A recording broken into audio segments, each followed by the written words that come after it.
Good morning, good morning, good morning, good morning. Thank you for being here this morning. Thank you for being here this morning.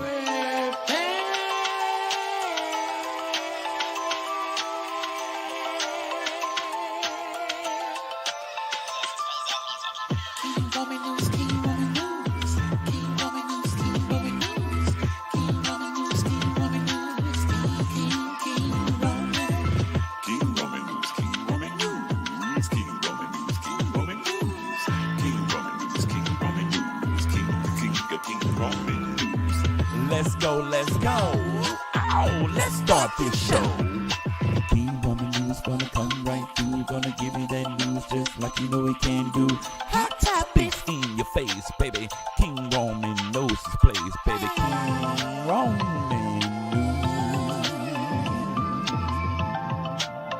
Good morning, good morning, good morning, good morning. 6:30 a.m. Eastern time, baby. He's gonna come right on time with the news just for you. Celebrity news, politics, and local news just for you. King Roman News. Monday, Wednesday, Friday. Monday, Wednesday, Friday.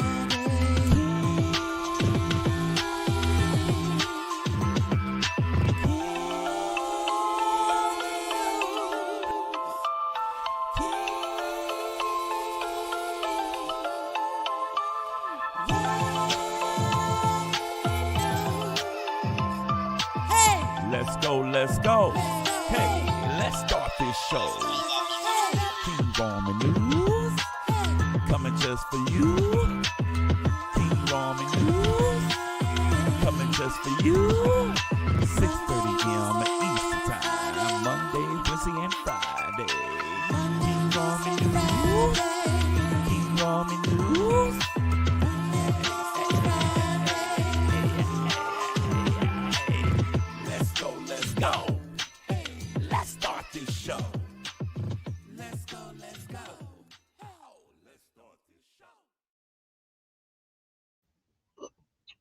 Let's start this show. Good morning to the four people that's in here. Brick Girl, Haley, good morning. Ot City 805, King Kaios. Thank y'all for being here this morning. I'm like late. I should be saying good afternoon. But this morning I thought that I was gonna be able to come live and do my show. But a phone call happened, then turned into a meeting, then turned into some more stuff, and so my day just happened. I said, fuck that, I'm still about to go live. So I'm here. So shout out to the work-life balance. And shout out to y'all for coming through. Now listen, I have totally refreshed my approach to my show on my channel and things on my channel. Totally taking a new approach to some things. So I wanted to first let you all know that I'm gonna start moving my channel like it was day one, like my first day. Like, I'm still building. I'm a brand new content creator. I almost for a little second slipped into I've been here for a long time. Bitch, you ain't been here for no damn long time. And so I had to give myself that pep talk. So I'm gonna start, moving like I want to move, and part of that is just going live when I want to go live. I've always stuck to this: go live early in the morning, get my stuff done so I have the rest of my day. Well, sometimes my new schedule don't work like that. I got a new life now.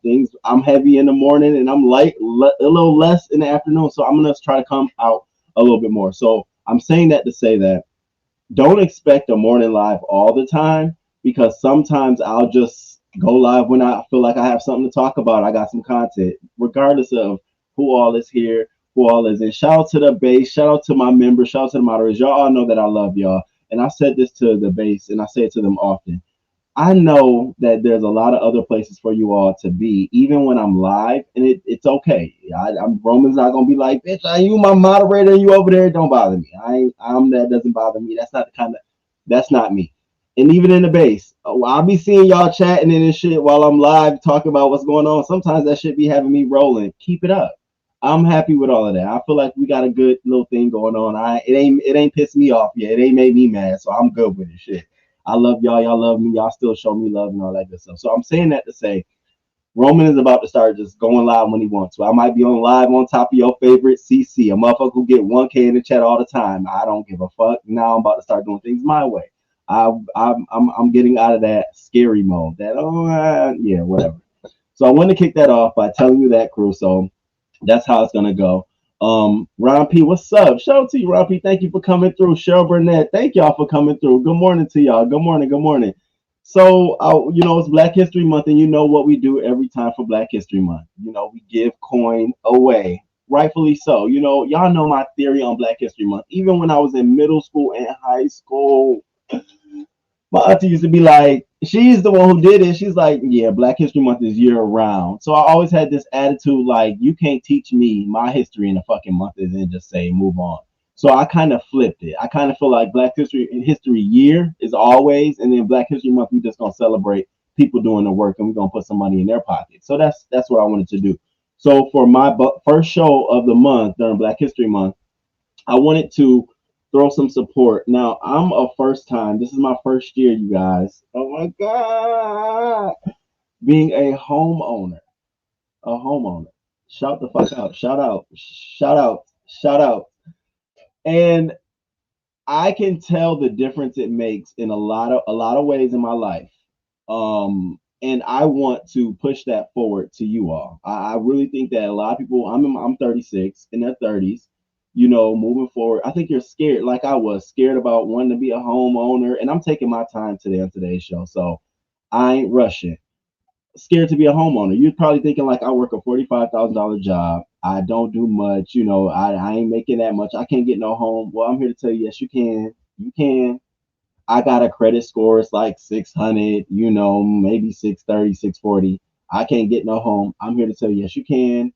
They want us to be scared and afraid, like we can't go apply. Like there's nothing out there. There are so many opportunities out there for you. So if you are renting, and I don't give a fuck if you work in a corner store and you only make $2 an hour, there are programs out there to help you become a homeowner.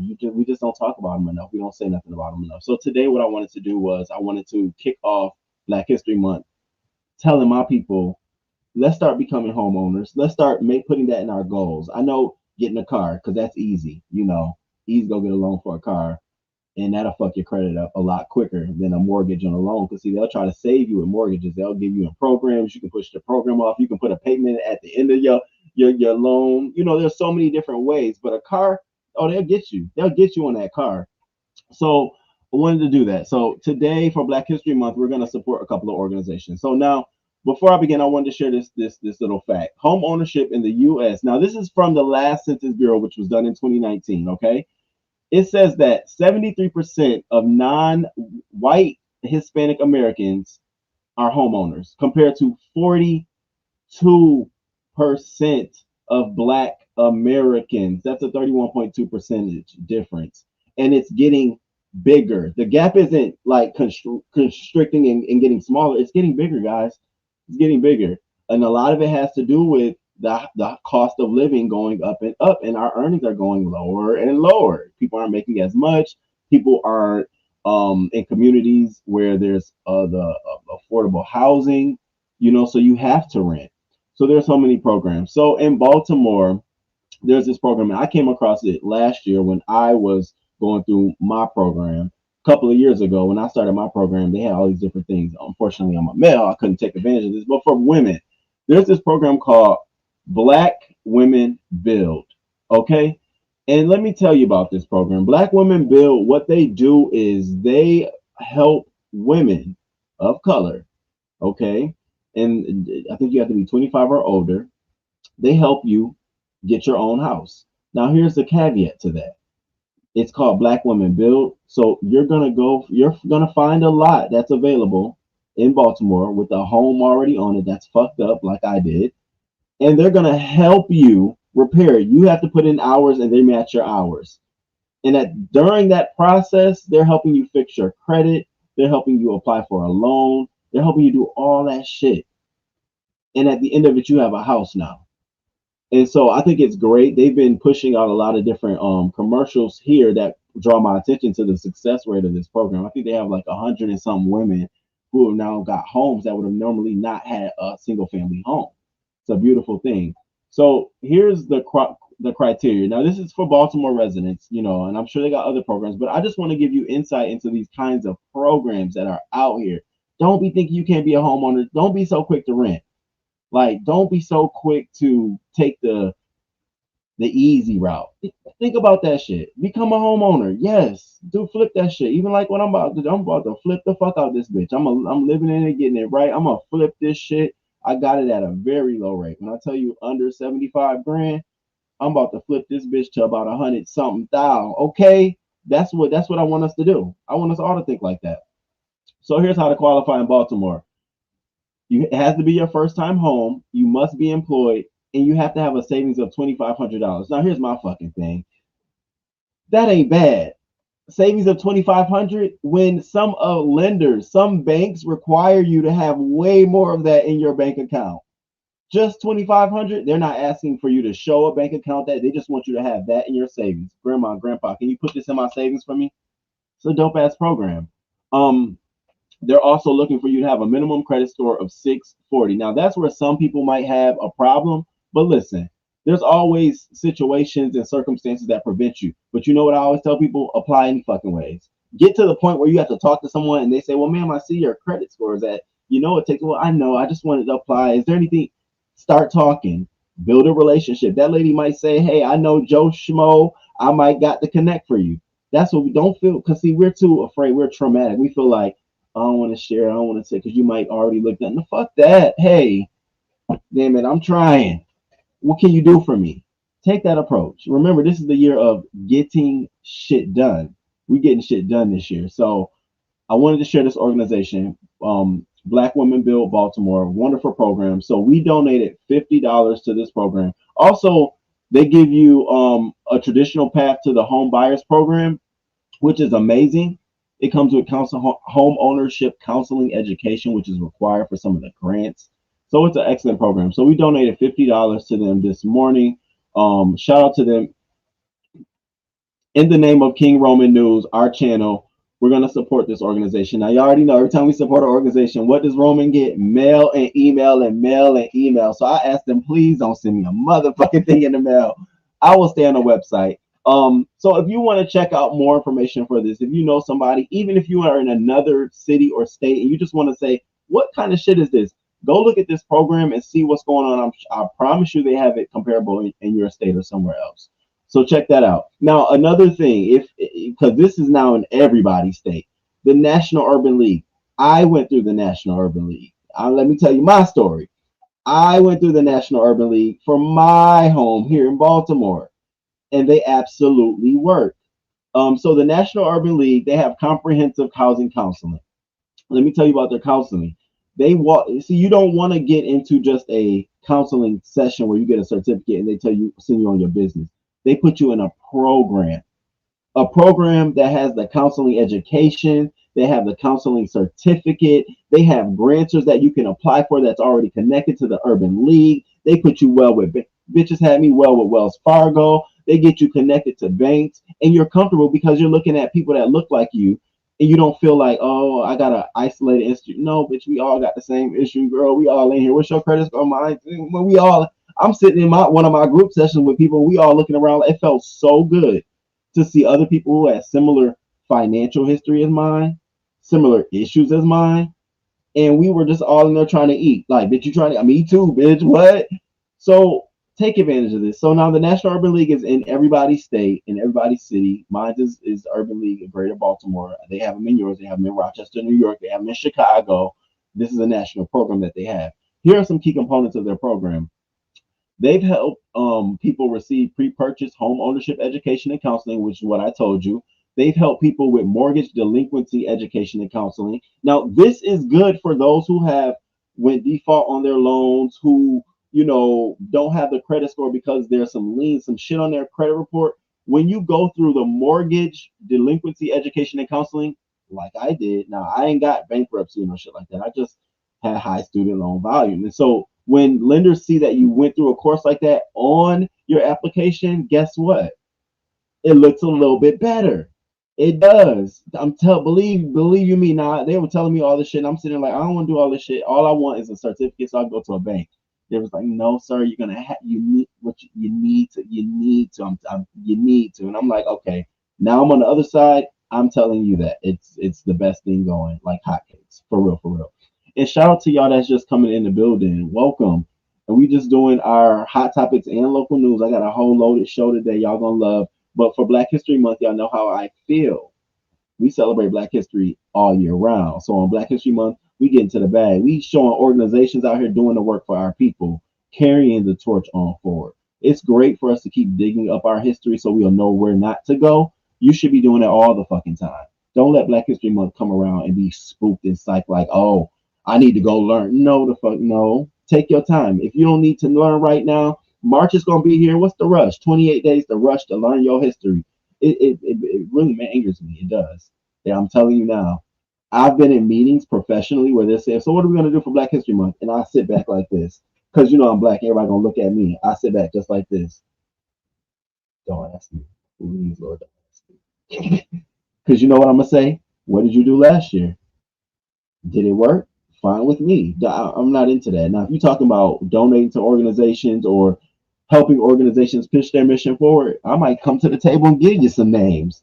So that's where I'm at with it. And I'm going to always be like that. This is year 3 of us, our third year doing this. We're going to always be like this. So now, Black Women Build, National Urban League. I just want to carry on. They help you if you receive rental assistance, education, and counseling. They help you with financial management. But here was the key thing. You see this number 8,769 purchased a new home. Guess who is a part of that number? Hey guys, I'm a part of the National Urban League's 8,769 people they've helped purchase a new home. Yes, I am proudly to say that shit. That's why I'm sitting here now. Definitely need to carry that mission forward. Definitely need to do it. And then 7,603 received assistance for shelter and homelessness, and that they help folks with homelessness too. So make sure you reach out to them. So we gifted them $25 this morning. Your gift means a lot to us. A record of this donation will be emailed to you shortly. They took too long to send me the email for the show, but we did give them in the honor of King Roman News and the channel. So shout out to y'all. Remember, we just gonna give it back. If I got a moderator in here, can you just like keep a track of our number, how many we gave to? So maybe in our group chat, our mod group chat, we did 75 today. I'm gonna take a note, but if somebody else can help me take a note too, so at the end we can have a good total of who we supported, and I'll keep it track of the organization because this is a collective effort. So shout out to those organizations, shout out to them, and I hope y'all go and check it out because these are our statistics, guys. Only these are the top 10 folks with states with Black home ownership. South Carolina 52%, Maryland 52%, Mississippi 51%, Alabama. Look at all these southern states, and we be quick to say, what do we say? Oh, the South ain't for Black people. Well, I don't know if we talking about land ownership. You see how sometimes facts are distorted and you got to read between the, wait, well, hold up. This is different to me. Now let's see where the bottom 10 is at. Arizona, Rhode Island, New York, Washington, Nevada, Nebraska, Hawaii, Wisconsin, Minnesota, Iowa. And I'm sure if they kept going, LA, all those kinds of places. These are the reasons why we got to own homes for our future generations to pass down. Like, it's so crazy. My aunt has a home. She's passing to me. And I'm not even her son, but it's just like, that's crazy legacy. I would be crazy not to pass that down to somebody in my family if I don't have a child, because it's legacy. That's what we do. That's what you're supposed to do. Or you build equity. And the last thing is, I want y'all to see Black home ownership has been declining. It came up a little bit under Trump, but it's been declining. So we got to get with it. Got to get with it. I don't want to overload you with facts, but I want to let you know that the stats aren't on our side at all, unless we talk to each other and say, how did you do it? How did you get connected? So that's how I got connected. If you want to know more information, find me on IG. I'll have no problem when it comes to this shit, I'll have no problem talking to you about that. Find me on IG, ask me any questions. If you need a referral, I'll definitely reach out to my agent and see if there's anybody that I can refer you to. But home ownership is the way. You know what I'm saying? It is. If you're 28, 29, 30, and you just thinking like, I don't know, I was like, I'm not buying in Baltimore because I'm not going to live here for the rest of my life. Now that I look at it, I'm going to be here for about 5 years. I can, now I can do what I got to do on a small loan. It's manageable for me. So if it's manageable for me, it's somebody else out there. And don't think and I'm only saying this because I want to be real. You work at like a Walmart, you work maybe at like an information desk or something, you're not doing something that gives you a lot of money, don't feel like you can't apply. Don't take that approach. You can. And if you fail, you got a relationship to build right there. Well, ma'am, I'm gonna come back. I'm letting you know. So what's your name? All right, all right. I'm Jerome now. So when you see me, I'm back because I really want this. And if there's anything you can call me, emails, just let me know. That's how you build that relationship. All right, I'm gonna get off that. I'm gonna get off of that. That's who we donate. So today, Black Women Build. Shout out to y'all doing that fucking thing in Baltimore and National Urban League. Shout out to y'all for helping me and helping other people get the shit that they need. Let's go.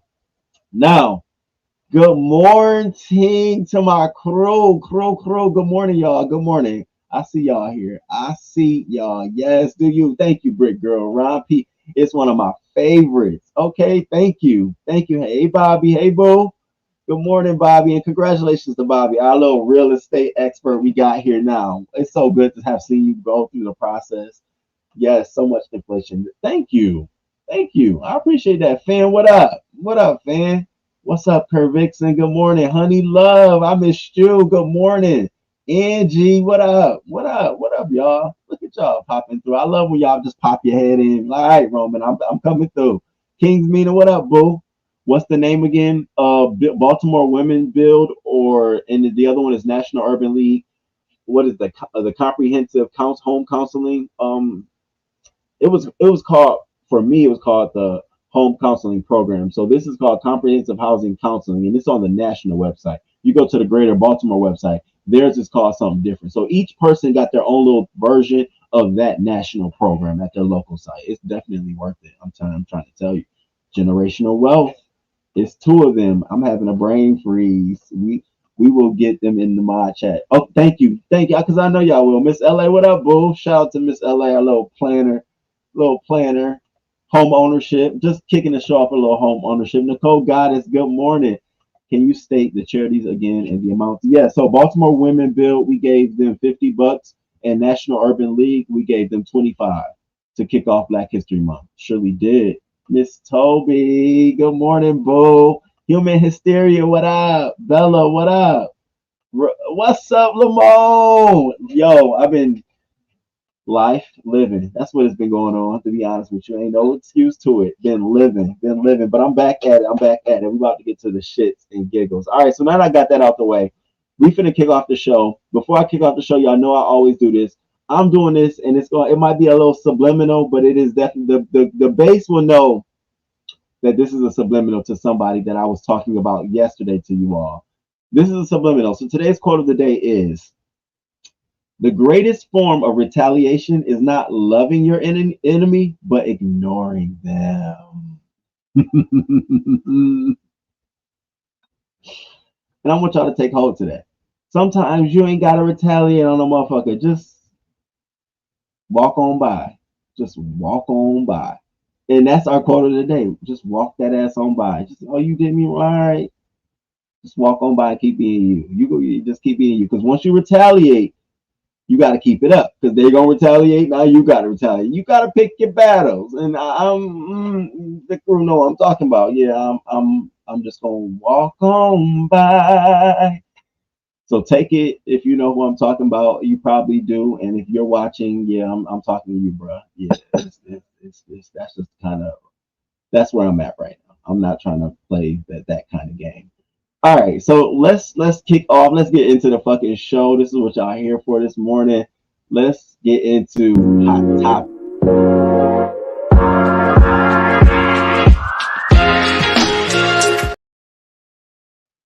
Hey, so can we talk? I don't give a fuck. Can we talk? I gotta talk to the people that have seen the Drake little freak video. I sent it to the group. Okay, everybody in the group should have seen it. Now, listen. I'm a grown ass man. I'm 36 years old. Okay, I'm 36 proud. I'm definitely a porn connoisseur. I definitely got my little share of porn that I've seen, I've watched, and I done seen some things. So Drake's little video drops, and everyone is like, "Did you see? Did you see? Did you see?" And I'm just like, no, what? Let me go see. So now going into this, did I think Drake had me? No, I honestly felt like it was like, it was a little nub. It was thick, but it was a little nub. You know what I'm saying? Something you can rub across the back. Like, oh, I feel that.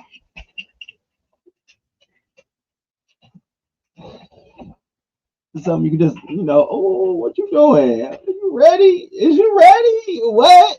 But I did not think what I saw. So Drake, and he been poppy lately. He been coming out here like this. Now on a freak Twitter, when these pictures of him come out, we all be examining, bitch. We all be looking like, now, is he trying to show that he got meat? Well, like Drake, what you want us to know? You want us to know you got meat? What's going on? Because I feel like Drake is insecure in his place in the industry. Like I think he know that he dominates rap, but I feel like he knows that he ain't that nigga. Like he not a Jay-Z. He not that like you've been in the trenches with us, nigga. You've been shooting. You just pop. That's my feeling. I feel like he always gotta feel like I got y'all in rap, I got y'all in money, but and then I feel like women probably like Drake is cool, but he ain't tough. I want the tough dude. I want I want I want that kind of. And I feel like I'm always thinking like he probably is insecure. So when I saw this, I said, oh, Drake definitely leaked his own shit. Trust and believe. All these niggas around here leaking the era of no control. Everybody is dropping they dick, they everything from now. Wiz, he don't even have to take him out because he's just now just letting us know that he got a piece, and you're gonna see it whether you like it or not. Drake, I said what? So I had to blur everything out, but it was a video of Drake laid in the bed. Now these are legs. Can I point to the screen? Can y'all see me? Okay, wait. This is a leg over here. This right here, that's a leg. And then am I over here? Where am I? Where? Camera, catch me. Camera. Okay. And that's a leg. Do you see them legs? And then where I got this in the middle. And so on the video, he just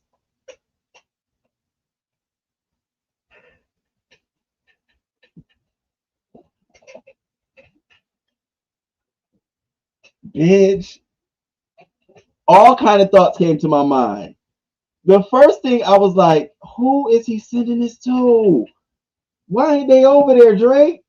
What is going on? Who is? Because I'm saying thinking like I know when I get them kind of videos from dudes, I know what time it is. Chicks might like that shit. I'm not saying that about Drake. Chicks might like that shit, but what kind of chick? All you gotta do is say it's ready, come through. You ain't got to send no video. You ain't got Drake ain't got to do none of that shit. Now there's some other niggas that might gotta. What you working with, nigga? What you working with? On some JT shit. What you working with? Drake. So I said, oh, this was intentional. Okay, I'm just sitting there watching him. It gave me whole freak Twitter, OnlyFans, like he was making content. Like he need to create a Twitter account that say content creator OVO. He's sitting there laying back like this. Now, so we all see it. And everybody go crazy. Mostly women. Mostly the women, the ladies. Oh, Drake throwing their legs back. Oh, Drake, I didn't know it was like that. Give me some. Give me some. So my thoughts. Let me just be honest. It's nice. It's definitely nice for Drake. You know why? Because it lets me know that he got some peace. He got a piece. The only thing is that here I'm gonna show you because somebody fucked up and fucked around. This is what they've been doing to Drake now. This is how they're mocking Drake, and I want you to pay attention to how they're mocking him. And I'm gonna tell you that's what I saw. The same shit they mocking him. Look at this shit.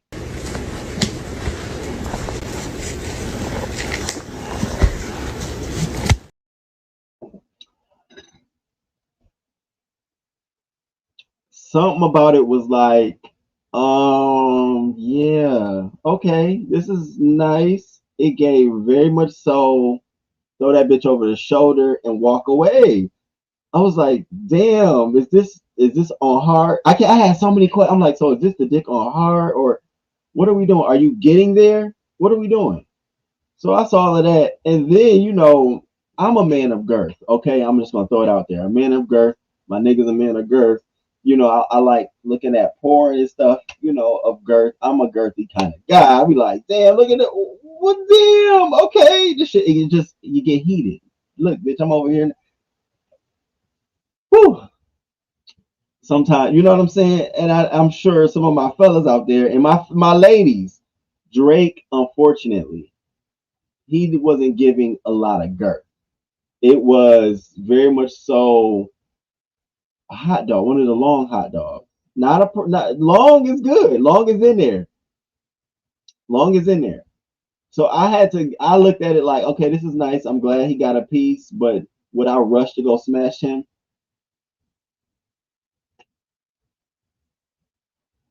Probably on some fan type shit, but it's cool. It's cool. I don't know. What did y'all think about his meat? Like, do y'all think he got meat now? Is it just me? Do y'all think he walking around like heavy in the pockets, heavy in the pants? So after this goes out, everybody's wondering like, is it real? Is it really Drake? Is it really Drake? And I'm saying like, yeah, he did that shit. That was on intentional. That was before Valentine's Day for a reason. I'm wondering if he got a Valentine's Day. I'm wondering who he's trying to score with this shit. Like everything is done for a reason. That's Drake. Mind you, if he's been doing freaky shit like this to other women, and I ain't saying men, but other people, it would have been out here. Trust and believe. Everybody should get put out here all the time. We're gonna go into another story real quick. I told you the era of no control. It would have been out here. He did that shit intentional. That nigga was like this. I'm sure he got a Twitter or Instagram account that's low like Beyonce. She be on Twitter and Instagram with us, and we don't even be motherfucking knowing it because she likes that shit. I'm sure he got one. I'm sure he put his shit out there. And everybody was looking like, is that Drake? Drake, really? And we got it. Unfortunately for me, it wasn't. You know what I'm saying? You when you send this emoji, you know what time it is. Okay? It was giving me Canadian bacon, and that's what they were calling it. I put that in the group. They were calling this man's thing Canadian fucking bacon. How dare y'all? So he responded with this, y'all. I wasn't hiding my meat from the world. I was hiding the world from it. What a way to make the whole thing go soft. Like if he was soft then, I'm sure he's shriveled up now. What? That was so this is why I wouldn't be in a rush to go do nothing with this man. What? I wasn't hiding my meat from the world. I was hiding the world from it. Poppy. Child, y'all can have it. I'm not at the front of the line. I'm somewhere towards the back. Just saying. That's just that on that. Now, I'm just curious. Y'all thought he was meeting? Y'all thought he was meeting? I need to know. Look at Naries. Good morning, Naries. What up? What up, Naries? Good morning to you. They, him, he, she is paying that dust. Okay, good one. We also must get back to buying land. You can do so much owning land. Yes, baby. Yes. Good morning. There you go. Who watches porn? Together. What you mean? Okay. Don't have an X-rated show in the afternoon, bro. Man, as a woman of a particular age, porn ain't like it used to be. Some of that stuff will have you like, okay, we're gonna take a small diversion. Y'all, I was on a free Twitter the other day and I came across some shit. It was this dude and it was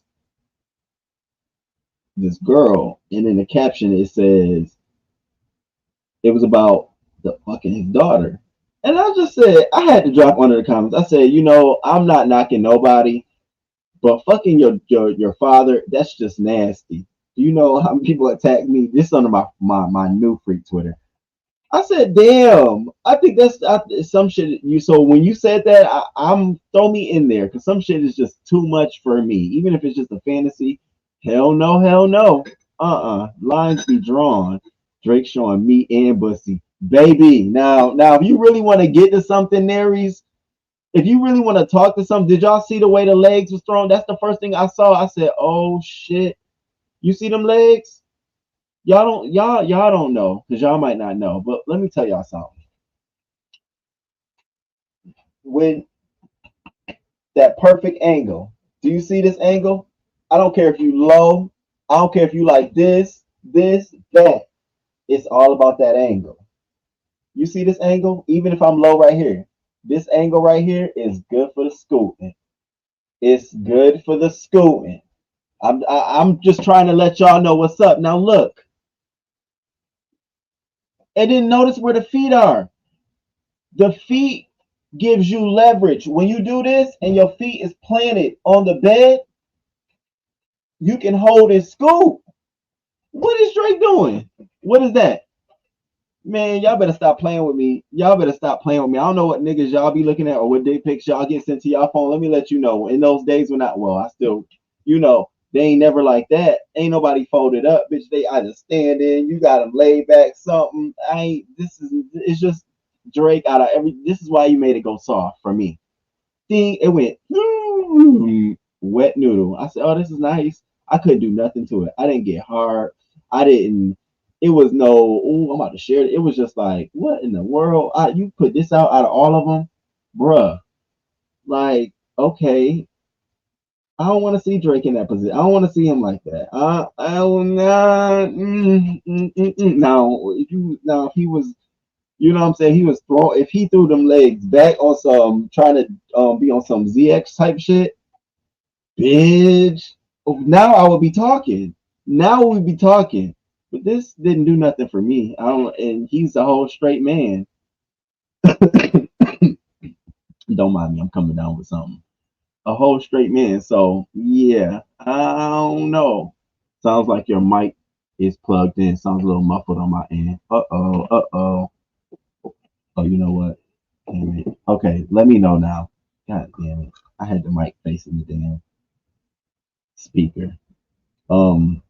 Yo, Roman, I can guarantee you seen Drake's pic, huh? I did. The minute they talk about something on Twitter, I said, and then they got nervous to say Drake's pics leaked, Tiger pics leaked. I'm like, y'all late. Tiger shit been leaked. Y'all just now drumming this up. That ain't no new picture. I got all.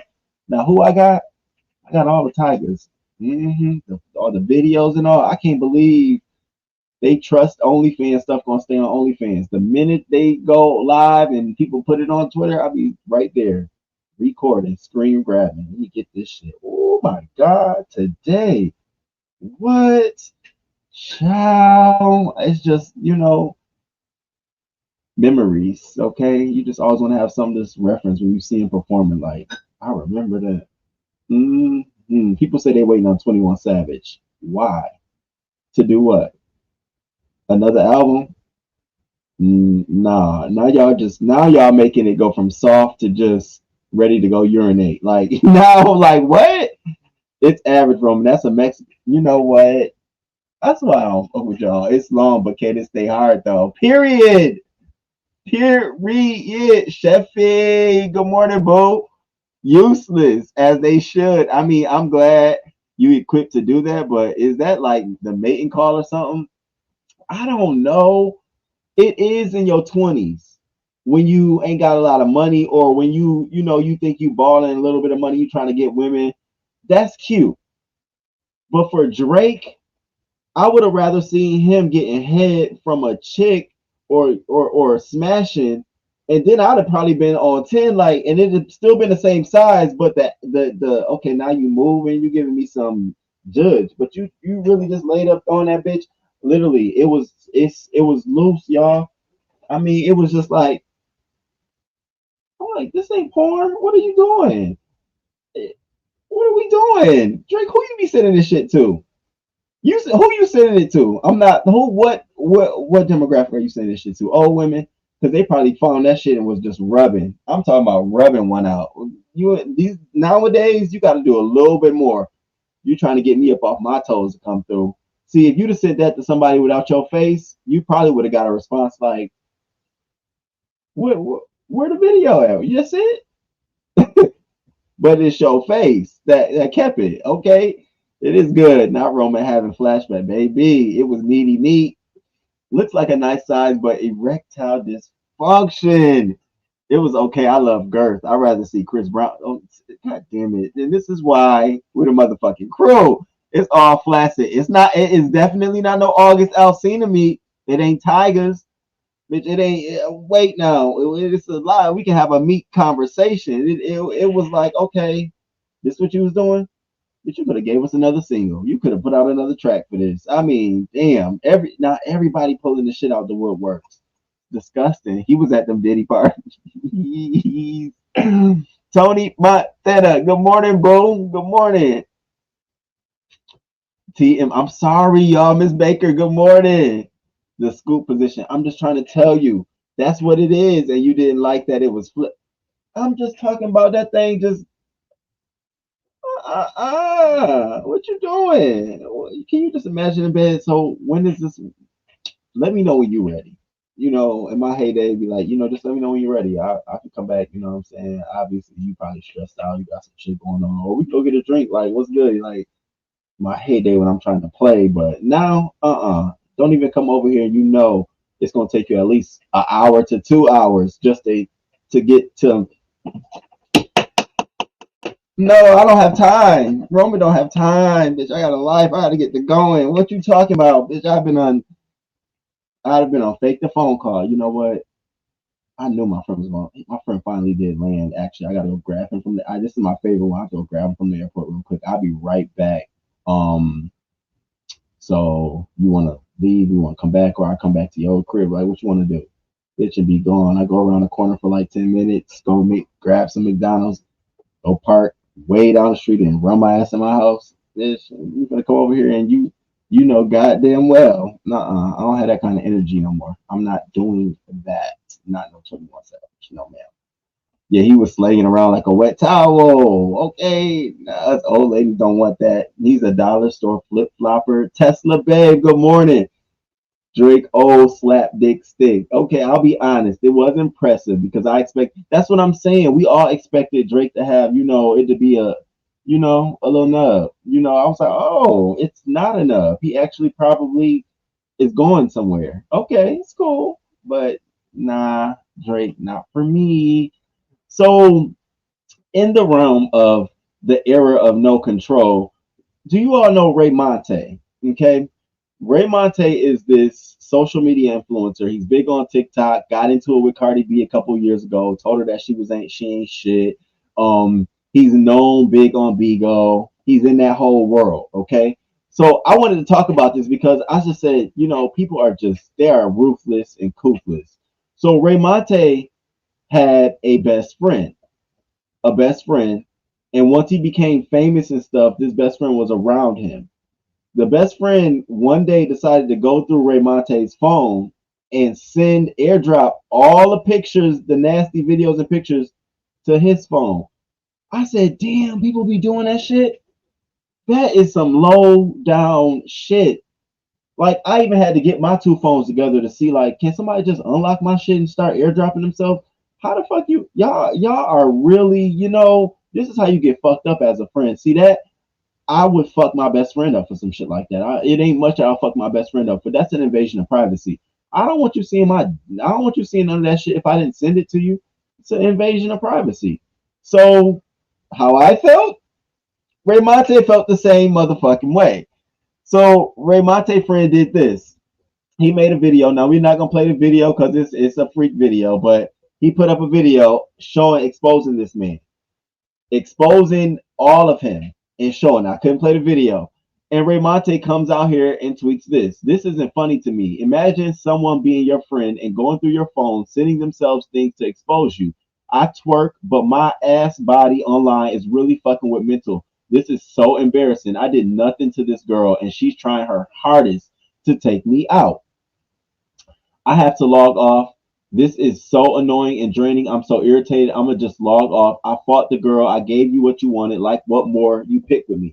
So Ray Monte actually told the dude, the friend, he was in town, his friend's town, pull up. Let's fucking fight, bitch. You doing all this shit online. You put my shit out here. And the dude didn't think he was going to show up. Ray Monte showed up. Now, the dude called all his friends. And Ray Monte was there with a couple of people. Ray Monte got some stalls in, but it wasn't a fair fight. What got me, and the reason I'm not going to play the whole video, is that someone's dog was out there during this whole fight and altercation trying to help Ray Monte, biting all them other bitches. And it was a little pug. Do you know these tragical, drastic hoes? I wish I could just dox you bitches. In that video was stumping and kicking the fucking dog to the point the dog just sat there. I'm like, any animal lover would know that the dog ain't gonna hurt you. First of all, it's a pug. That damn dog ain't gonna hurt none of you big bitches. The fuck wrong with you? I wish I was saying to myself, why ain't nobody slap these bitches? You can hit a dog, but you can hit a person. You cornball hoes hitting dogs. It's just a dumb bitch. But here's a small clip of their little fight.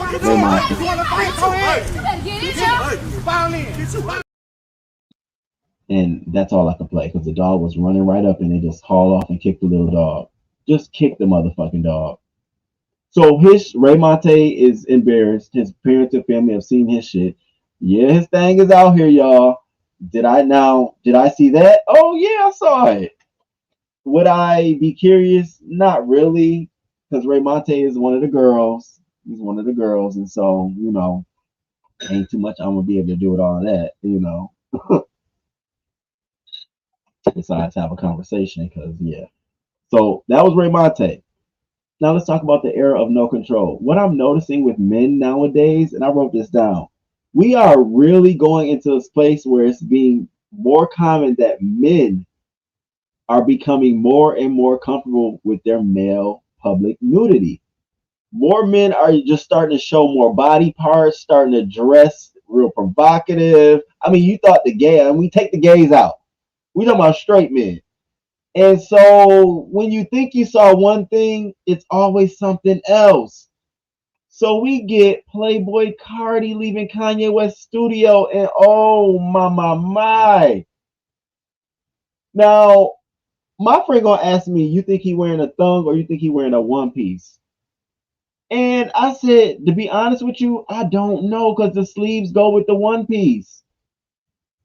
But I know one thing for certain. You got to have a small thing.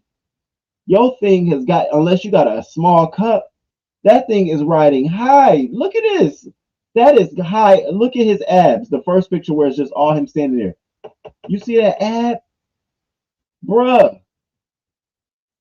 So he came out like that and everybody has something to say. Even me, I was like, damn. Because the first thing I said was, damn, don't that shit hurt? I'd have been digging the whole time around, y'all. Like, I got this shit on.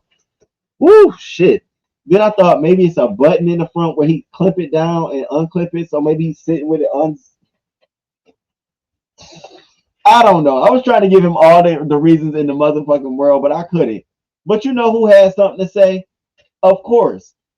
They got something to say about this topic. A man in some what looks like lingerie. I don't know why I wrote right here lingerie. But it could be because they have male lace underwear. You go on Amazon, look it up, because I was doing my research for this. They do have that for men in Amazon, exactly what he was wearing. A one piece, just like that. They have that on Amazon. I was looking like, oh my God. And they have it where it's a cup in the front, like it's a cup holding your thing. It's still like bikini line drawn, but it's the cup in the front. So I was looking at him. I was like, so we doing a cup? But naturally, who y'all think has something to say about this? What homo thug y'all think has something to say about this? Always in some shit that got to do with homoeroticism or I'm just like, here we go. And no, not Boosie, but it's close. Check this shit out. Button it under at the bottom, which means like Cardi gotta like button the shit under his balls. Now this shit is wild. I'm gonna be honest with you. To keep it real, like I was expecting this nigga to have on. Is this his boxes hit? Nigga, I don't know what type of bro. It's a onesie. Now listen, the onesie's even worse than the thong, bro. Like my nigga actually walked out of the store like he was on some Ice Spice shit, like he was just shaking ass in the deli. This nigga got his goddamn thong, his onesie, his bodysuit out, like.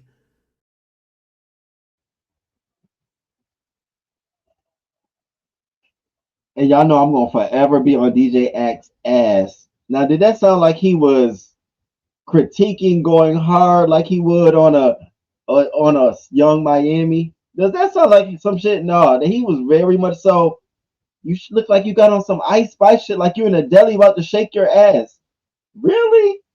Is he got on boxers? I thought those. You are giving you like, bruh. It's Pride is coming up, and I'm just saying, if you need to get booked, fuck it. You just need to get booked, bitch. Be a DJ at somebody's Pride this summer. We got Baltimore's coming up, and I'm going to Philly's this year, and I'm also going to Ohio's, and what's the other one? RVA, Richmond, Virginia. Richmond, Virginia's Pride. Bitch, get booked. Okay? Come be a DJ. You already in it, bitch. You can judge the outfits from the DJ booth. You can give us the culture about the saucy Santana, the young. You fit right in. Cut it. Cut it. For real. Cut it. So academics, has something to say. Y'all, I don't know about this. I mean, as his stylist, honestly, given his, what he does for a living, rap and supposed to be this, I don't know if I'd have told him it would be, if you was gonna wear this, I think it should have been a statement. Like you was doing it for Vogue on a magazine where it's a statement and you can be creative. You being out like that, it's gonna ask. We gonna have questions. I definitely had questions. People were saying, "Well, shit, I wonder what he looked like with it off." Are you kidding me? Oh my God, look at what he looked like with it on. I mean, maybe it's just me, but he ain't got no cakes. I don't know. Giving me somebody named Chelsea. No, ma'am. Not for me. What up, Dwayne? Good morning, Dwayne. Dwayne. What up? What up? 30th month of him, of course. 50 Cent. Oh, I'm glad he didn't say nothing. That's a thong, a whole thong. Don't he spell his name Playboy? Surely does. Surely does. He should have fought back with his lawyer. He should have, because that was wrong as fuck. You gonna take my stuff out? Hey, Mrs. G. Good morning. All right, y'all. So let's just dibby dab into this really fucking quickly because I just don't want to penetrate the topic for too long, but I do want to cover what I thought to be interesting about this. So the Grammys, it came, well, it was planned, it came, and it's gone, and it's the same shit every year. Nothing different. I don't know who expected to see this Grammys nominations release and thought Beyonce was going to win Album of the Year. Who? Where? I don't care if you had the Mega Million meeting with Beyonce herself. It's not going to happen. And Jay-Z spoke truth to it. But what I didn't know was something Matthew Knowles came out and said about this. And that's really what I wanted to talk about was like, now it makes so much sense as to why Nicki Minaj has never won one, Snoop Dogg has never won one, Travis Scott. And when you think about them, think about what they all have in common, the edge that they all have in common, and the influence. So let's dive into this. Now, Beyonce and Blue Ivy were looking like, can we be for real?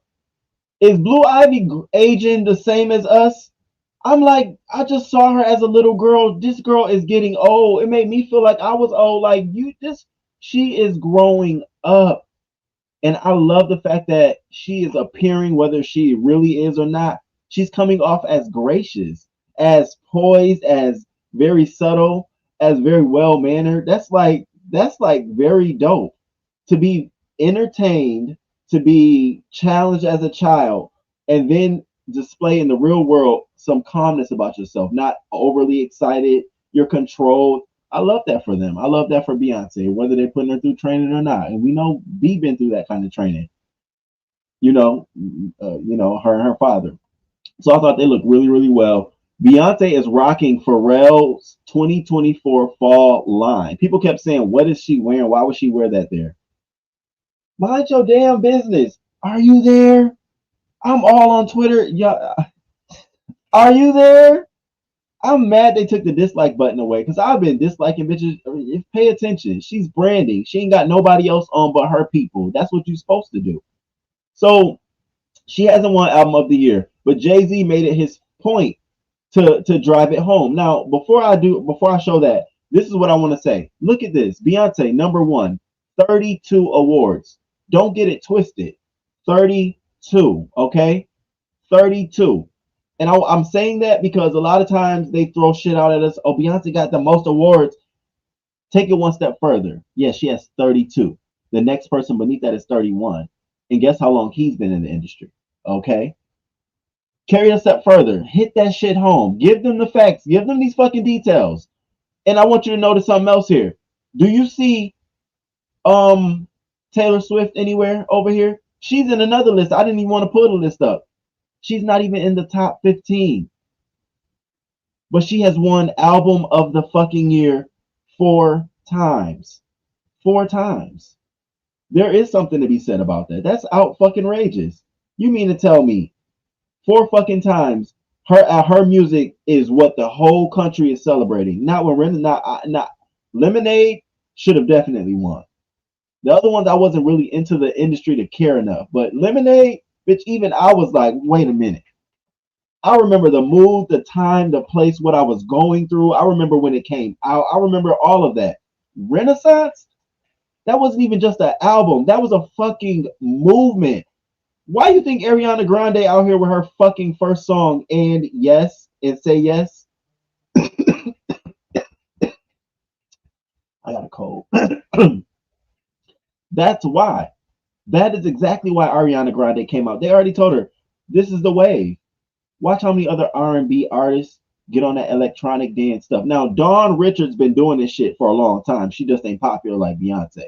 Beyonce ain't the first one. She just popularized it. Let's be clear. And a lot of people getting on that wave. But she ain't got album of the year. Renaissance, what Taylor Swift album caused fucking stores to not have merchandise on the shelves because silver went the fuck out? You name the store. Go ahead, name it. Which one? Target? Walmart? Where? None. But Beyonce, several fucking stores. And not just in your local places here and there. LA, a huge fucking market. New York City, Miami. That's what her album did for it not to be album of the year. No music video. Just a whole fucking show. We all got that shit and we was all like, wait a minute. And we just kept getting into it and it became everyone went to the fucking tour. The album did that. They ain't coming to a tour if it's not good music. The album did that. So I don't understand. And it really pains me to see her even go to y'all shit and endorse y'all. Because to be real with you, Beyonce got more plugged than your fucking show. I'm just gonna say that. Trevor Noah had to announce to the people that, oh yeah, Beyonce and Jay-Z are on their way here. Because that's what this shit is about. But y'all don't want to give it to her. I get it until we get some change. Now, y'all know how I feel about BET. No shade, no, but it's the real shit. Here they go. They done started them a campaign. Come to our next awards show, a place where we take care of black people. What it says, we're #1 black people or some shit. I say, here we go. BET, stay out the conversation. I want you guys to stay out of it. Please stay out of the conversation until you can get the programming. Okay, fuck an award show that comes around once a year. We talking about everyday programming. When Tyler Perry is in 80% of your programming, then you can start inserting about an award show. Okay, how many actors, black actors that we got nationally that are popular have been on BET? You know why? Because it ain't a Tyler Perry casting. Stop casting Tyler Perry only. Open the fucking doors up to so many other people. There's no reason why podcast shows for black Americans are going on other networks. You all haven't opened the door for black podcasters to come. What? Because it isn't a Tyler Perry cast? The fuck? What's your vision? I got hot about BET saying they were the next best option because you're not. I'd rather wait for TV One or UPN or shit. Give me a VH1. I'd rather wait for that shit. I'm not a buck. I'm not BET. Do your thing. I'm just ain't falling for it. Not at all. Sorry. So album of the year, no Beyonce yet a fucking game. Anybody who out there thinks that Beyonce is going to get album of the year, this is the only way she'll get album of the year. If Beyonce opens her mouth up and says anything about not getting album of the year, because the world resonates with Beyonce way more than they resonate with the Grammys, I guarantee you conversation will be had out of empathy, out of, oh man, okay, we're gonna right our wrong this year. It's gonna be out of that. It won't be out of that was a good ass album like it should have been. It's gonna definitely be on some oh well, all right. And do you think she'll want it at that time? No. I hope she gives it away. You saw Jay-Z drinking Beyonce out of his Beyonce out of his, rightfully fucking so. Now, I know the Grammys, they've been taking down everybody who've been putting this on their Twitter and putting a copyright up on it. I don't give a fuck. It's 28 seconds. I shaved some time off of it, but I want us all to hear this together collectively, what Jay-Z said, because it's important when we talk about what Matthew Knowles said. So check this out. We love y'all. We love y'all. We love y'all. We want y'all to get it right, at least get it close to right. And obviously it's subjective. Y'all don't got to clap at everything. Obviously it's subjective because, you know, it's music and it's opinion based. But, you know, some things, you know, I don't want to embarrass this young lady, but she has more Grammys than everyone and never won Album of the Year. So even by your own metrics, that doesn't work.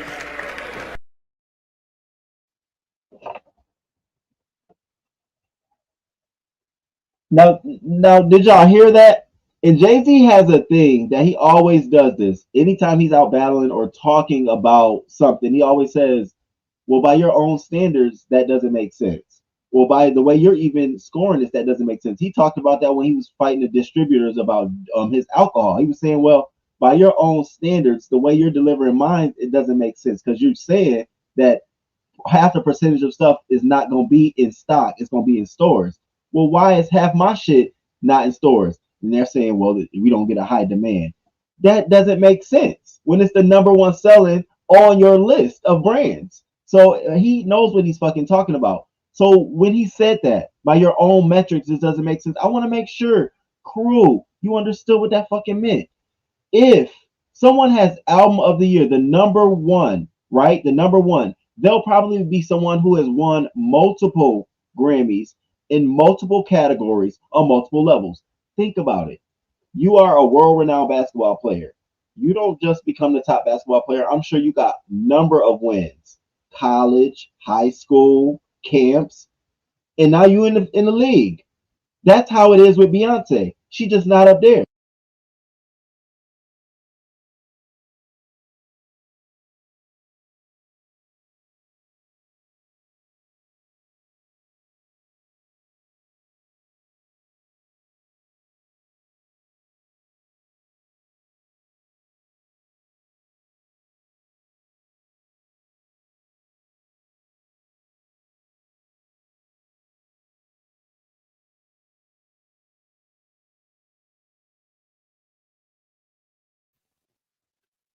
Can y'all hear me?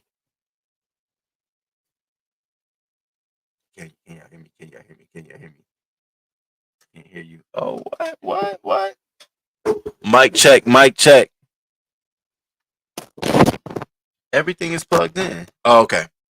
Okay, yeah. I accidentally hit mute. So all that being said, Album of the Year, it pissed me off. Every time we get to the Grammys, we talk about this fucking Album of the Year. So Jay-Z came out and said that. But what got me the most and what really had me going was Matthew Knowles. Now, you know how we all may have our own reservations about Matthew Knowles, but that's still her father. He still loves her and she still loves him, and he still has some truth to tell about the industry. So he came out here and really gave us some insight into how the Grammys fucking work. So here's what he said, and I want y'all to really listen to what I'm saying. Matthew explains, record labels can only support one artist per category, which becomes an issue when artists from the same label are nominated for the same award, as has been the case with Beyonce at least twice. At least twice. That was with Adele. Remember that? And guess who got it? Adele. Guess who the record label Republic campaigned for? It's Republic, right? Yeah. Adele, not a Republic, Nicki's Republic. I think she's UMG. Whatever label, Adele. They campaigned for Adele. So when you start thinking about these folks who got people in the Grammys, it's a whole machine pushing. And when they say machine, they're having meetings. They're having meetings with the people that's voting out voting power. They're meeting with them. They're literally meeting with them. You have the right to campaign on behalf of your artist. Yeah, so what do you think about it? I think the music is great. All of that. And then they go and vote. Think about that. Think about all of that. Also, Matthew says this exact scenario played out with Adele, like we said. Dad claims Columbia, that's her label, through its support behind Adele and she ended up trumping Beyonce for the Grammy. Matthew says there are all sorts of reasons a record label would support one artist over another. He broke down a few for us while also pointing out it's not always about the music itself. Jay-Z admitted in his speech this whole process is subjective, and Matthew's not denying that. But he says money is a big motivator here too. And notice, when you start talking about money, you notice who is not at the table. You notice who is getting removed. Okay. Push you up because it'll give you more sales. Pay attention to this shit. So we out here waiting for Beyonce to get album of the year. I think we should move on. And I think rightfully so. Like, do we need Beyonce to get album of the year to know that her impact is greater than some of them artists? Like he said, some of y'all don't even need to be in the fucking category. Taylor. I mean, that album Midnights was cool. I had a couple hits off of there that I banged to, still banged to. But girl, it wasn't Renaissance, but you ain't changed department stores, layouts. I mean, they were bringing silver to the front of the fucking store. I ain't seen them bring Taylor Swift shit to the front of the store. I'm sitting looking like, look at all this silver shit. Ain't even a holiday for Beyonce. Fuck out of here. Then you got wind of her releasing her visuals into a documentary to be released in the movie theaters. What your ass go do? Try to trump her yourself and release your movie in October. And you get a Grammy for yours. They don't do shit for Beyonce's. Not a Grammy. You get what was it, an Oscar nom for yours, but nothing for Beyonce's. Cause you know, girl, I like your music, but the antics be peeling me back from you, Taylor. I swear to God they do. I'll be like, God damn. Now you mad at the dude who out here following jets. He follows all the rich folks' jets. Now I get it. Yeah, it's an invasion of privacy. Here she go. I'm gonna sue you if you don't stop following my jet. Whatever. So speaking of the Grammys, I thought this was beautiful that we had all these black women. I know I'm not gonna get them right, but I know Victoria Monet, she got Best New Artist. You got Tyler, that's The Water. What? Give me, give me. You got Coco Jones and you got SZA, and I call them the Grammy ladies of R&B. Now we need to watch out for these women. They already got Grammys. They already got Grammy noms. But let's pay attention to how they go and where they move at in the Grammy space. And then finally, I want to close this out with Beyonce is back. She's dropping a hairline called Sacred. Sacred. She dropped this yesterday, and she did it in a, you know, like a Beyonce version. Very minimalistic. Very, girl, what the fuck are you doing? What's going on? She did one of those numbers, and I thought it was clever. This is what she's releasing.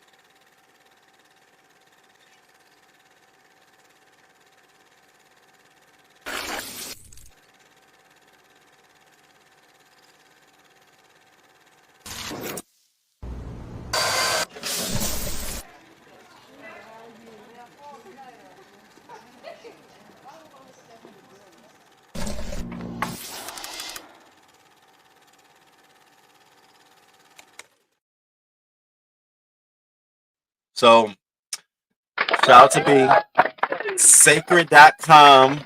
Go and do pre-orders if you'd like. I'm definitely going to go check it out, see what's going on there. I hope she finds her niche like Rihanna did with Fenty. Like, she's been really trying to find her niche outside of the music industry where she can just really sell and do really, really well. And Jay's been trying to help her with this too, but unfortunately, it's not. So I hope this really works like a line, a lifestyle line, maybe hair, skin. She get into, you know, some other stuff, because the outfits were cute, but it's like, I don't know. It just hasn't connected well with the folks. So that's Beyonce. I love you, Queen Bee. I hope you don't take the award show to heart. So let's get into some other news. Speaking of Queen Bee, let's talk about her alleged, you know, this girl swear Beyonce is her best friend. Maybe I am feeling some kind of way about her. Whatever. Let's talk about Meg Thee Stallion. Hi, Meg. Hey, girl. So shout out to Meg. She just got #1 with Hiss, which is the Nicki Minaj diss, where she calls, you know, they should be mad at Megan's Law, not Megan. And she goes, you know, all of this shit that's cute for 2024 January. I want to see what energy she has December 2024. Like, this is cute. I want to see where you at the end of the year. I know where Nicki gonna be at, regardless. We done been around the block 10 plus years with her. I want to see how this wins for you. And I'm not gonna hate. I'm just gonna be here for the ride. Now, Hiss came out. Did I like it?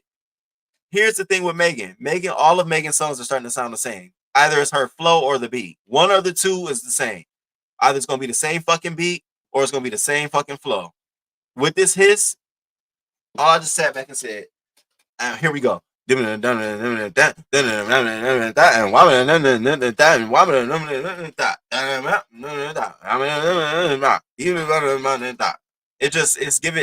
know people say it about Nicki, but at least Nicki got a couple different flows in the same record.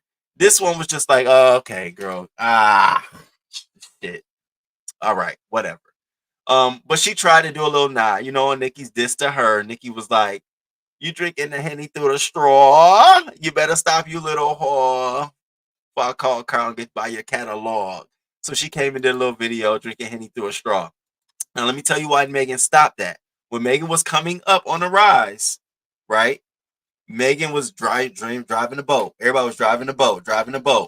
Then she started getting backlash, not only from fans and people, but from parents and the labels, and even with parents is going places because they didn't want that to be her thing. Are you promoting people getting drunk and alcohol? What are you doing? So she laid low. So I said, oh, look at her. She's trying to say, well, I can do it, but she did it differently this time. Notice the size of that bottle. Y'all see the size of that bottle? I said, look at this. She probably, she want 4 of them. She want 4 of them. Allegedly. Hennessy took it one step further. They don't post it at the Stallion with the damn straw. I said, you know what? Y'all really on it. Now here's the gag. While Hiss is doing good in US, it's not doing so well across the world. So it's 104 on the global charts as of this week. 104 week ending at February 10th. So we got a couple more days. 104. So again, I want to see how well it goes. I'm not, I'm not mad at Megan. Do your thing, Meg the Stallion. But girl, I want to see you do a little bit more. So this is her drinking a Henny through the straw.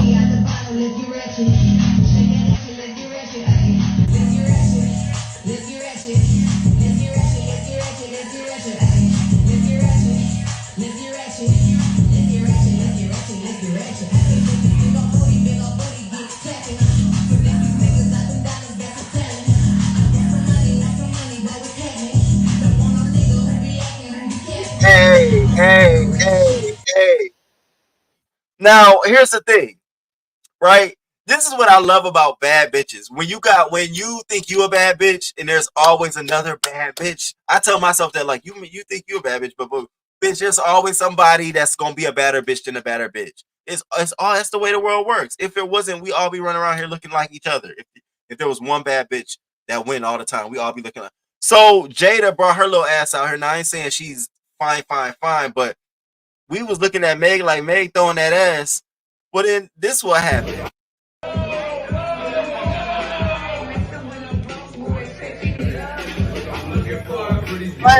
What? It's a huge difference. It's a huge difference. I ain't trying to throw shade at you, Meg, but don't always think you're a bad bitch. There's still some work. There's still some practice. It was cute, but it wasn't clapping. You was doing what I was doing. You wasn't, you know what I'm saying? Like, all right, okay, Meg, you all right. And I'm a little hater. Because I feel some kind of way about you, but it is what the fuck it is. And I see Zap out here in the chat. He like Meg the Stallion. She bad. All 5'10" of her. Roman, you hating. Nah, make it look better. You know it. Y'all know it. Y'all know it. Y'all so, oh my God. Y'all, that was a good verse. Y'all really do like some Meg. The Sims is here. What up, Sims? Overdose. There's something about that girl that irks me. She comes off very arrogant to me. Like, baby, you just got here. Okay. Gathering the $1 million bags on her way to being a billionaire. Okay, period. The problem is price. Oh, good morning. Good morning, Zap. Sick of Tyler ass, too. She is the mean girl of music and can't keep a man. Yeah, I could have named one Taylor Swift song. I'm glad they gave Tyler something so she can retire that damn song. Baby. Okay. Let me tell y'all something. We got a radio station here. I feel like whenever they don't have nothing else to play, make me sweat. Make me harder, make me lose my. I just be like, oh my god! And then every time I push a button to change the radio station because I don't have them programmed, because right now I got a rental. I don't have them programmed. Bitch, I be in country jazz, so I be like, I keep it there. I'm like, girl, can we dry it up a little bit? Can we flood? Is there something else? Did the seasons change? Like, come on now. I'm ready for something different, a little something different. Under new management, good morning. Good morning. I just want to make sure I got it by Jay Parrish, the ghetto view. What's up, baby? Tracy M. What's up? What's up? All right, so y'all, that's Dukes. What up? All right, so that's Megan. And thank y'all for being here. It's crazy because it's what? 12 in the afternoon. I ain't never been live around this time. Thank y'all for being here. I appreciate it. I really do. All right. So we gotta talk about it. I based my whole Hot Topic show off of learning how Wendy Williams did hers. Like, I learned how the producers did the behind the scenes. I really watched a lot of shit to learn how they wrote like their notes and how they got stories together. So I love how she does it. She gives the facts first, then her opinion, or she'll give her opinion first, then the facts, because she's trying to position the audience. So I learned that from her. So when I found out that Wendy Williams was coming out with a docu series, I was like, okay, is this gonna be the start of her new whatever? I'm thinking it's the launch, but then I got to watch the preview, and I got to tell you what I think. And where my notes at? I got to tell you what I think. Ain't no sunshine when she's gone. I do not think Wendy will ever be back in the same capacity in terms of that talk show ever again. It'll be something different. It'll be modified. But what I saw in that preview was very telling. And we're going to talk about it. So I want y'all to check this out. And I have not said this all day. This is how much I just miss talking to y'all. I'm just over here having a whole key with y'all. Can y'all hit that like button for me? I know the moderator has been saying, but can y'all hit that damn like button for me? I've been over here running my gums, bumping my goddamn throat. I missed y'all. That's mad shit I wanted to talk to y'all about. Let's get in. I want y'all to see this. I was very much so like, okay. And then I'll save my commentary till after it's done. Just save it. Just save it. Sit down again.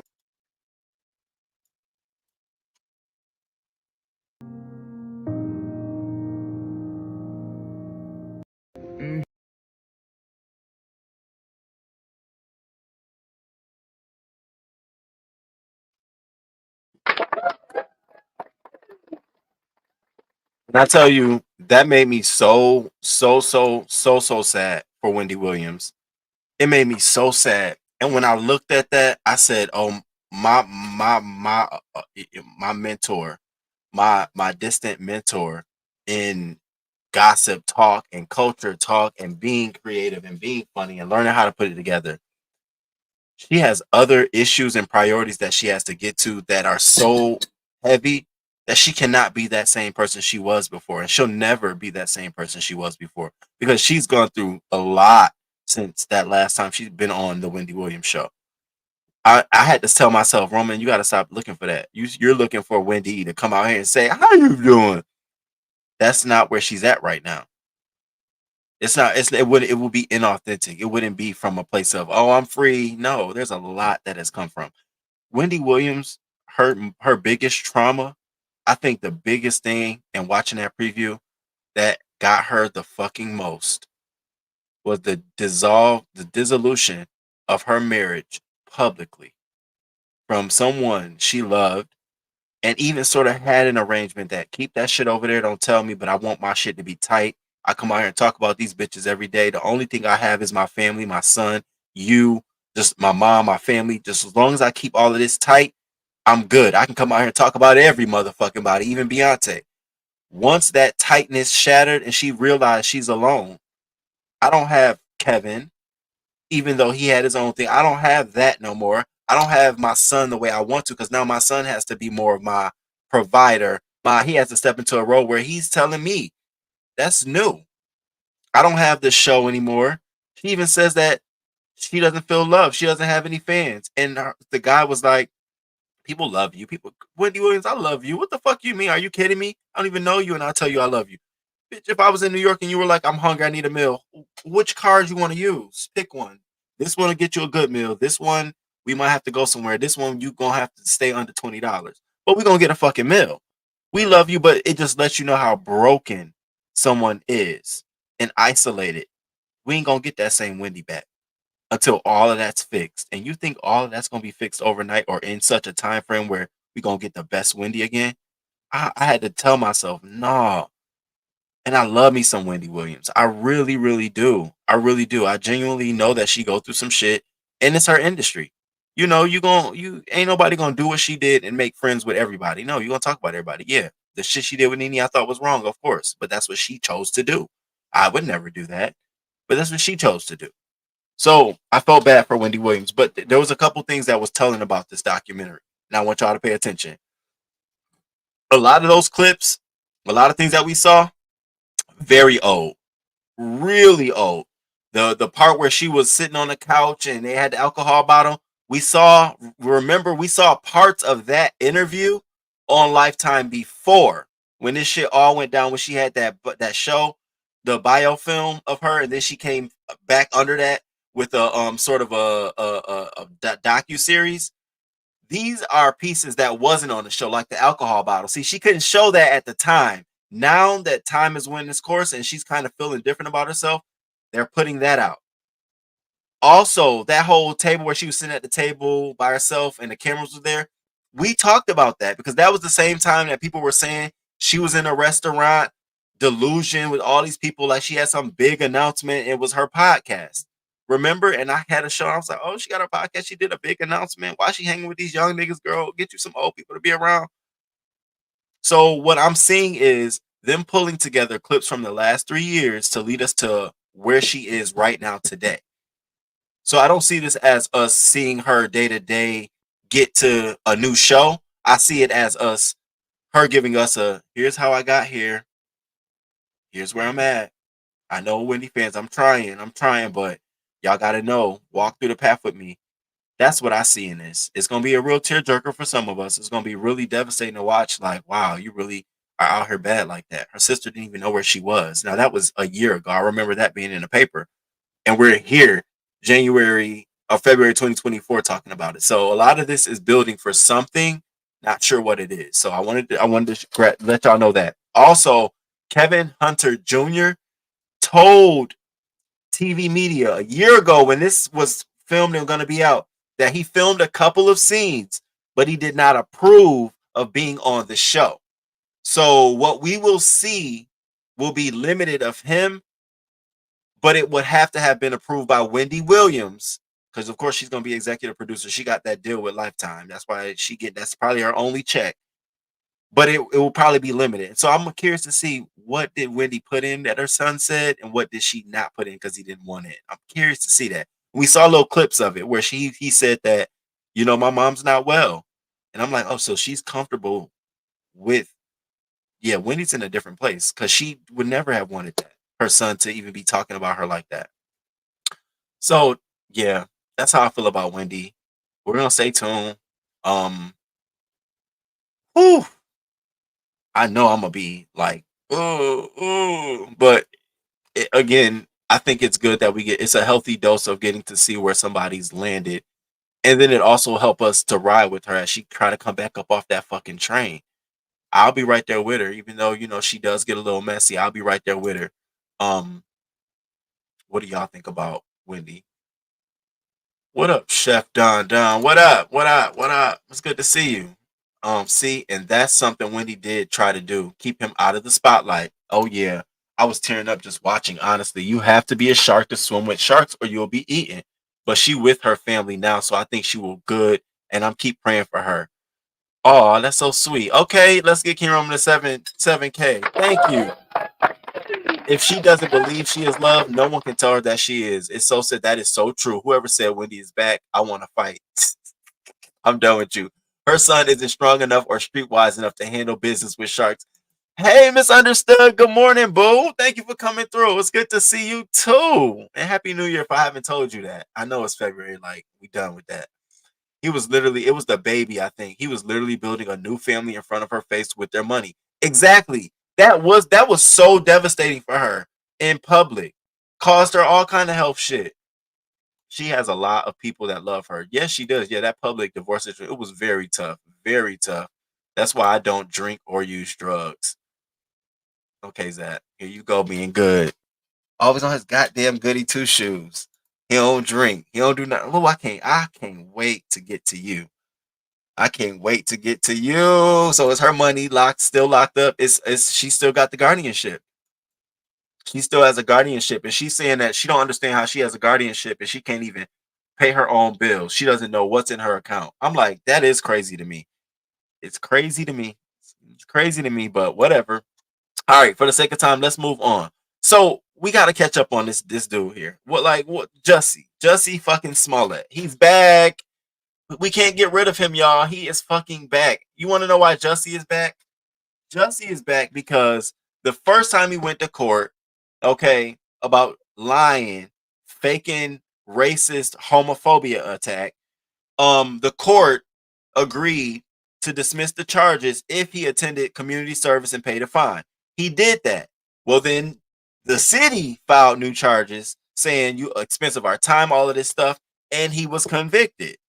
So now he is bringing his ass to the Illinois Supreme Court to say, hey, I'm filing an appeal because they're not holding up a deal of the bargain. This is double jeopardy. They want to bring me back to court again. And y'all already told me it's dismissed and I did all of this shit. What's the problem? Well, here's the problem, Jussie. Here's the problem, Jussie. It's called bureaucracy. See, what the district attorney didn't tell you, who was helping you out, was that, yeah, locally, you may be supported. Absolutely. We'll get you this. Yeah, we'll get you that. But see, the problem is you brought in state agencies. There was federal agencies brought involved. You have all these other agencies who don't have to listen to the beck and call of the city of fucking Chicago or the state's attorney. You have a lot of other agencies, and they will put the power to the metal to the pedal. And that's what they did. And so now he's at the Supreme Court.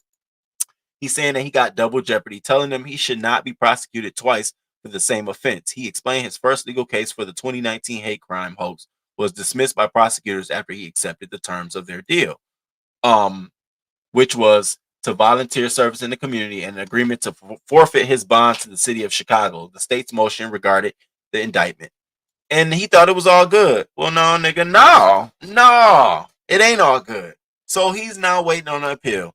And I believe the date is March 1st where he'll have his first appearance about this. I hope.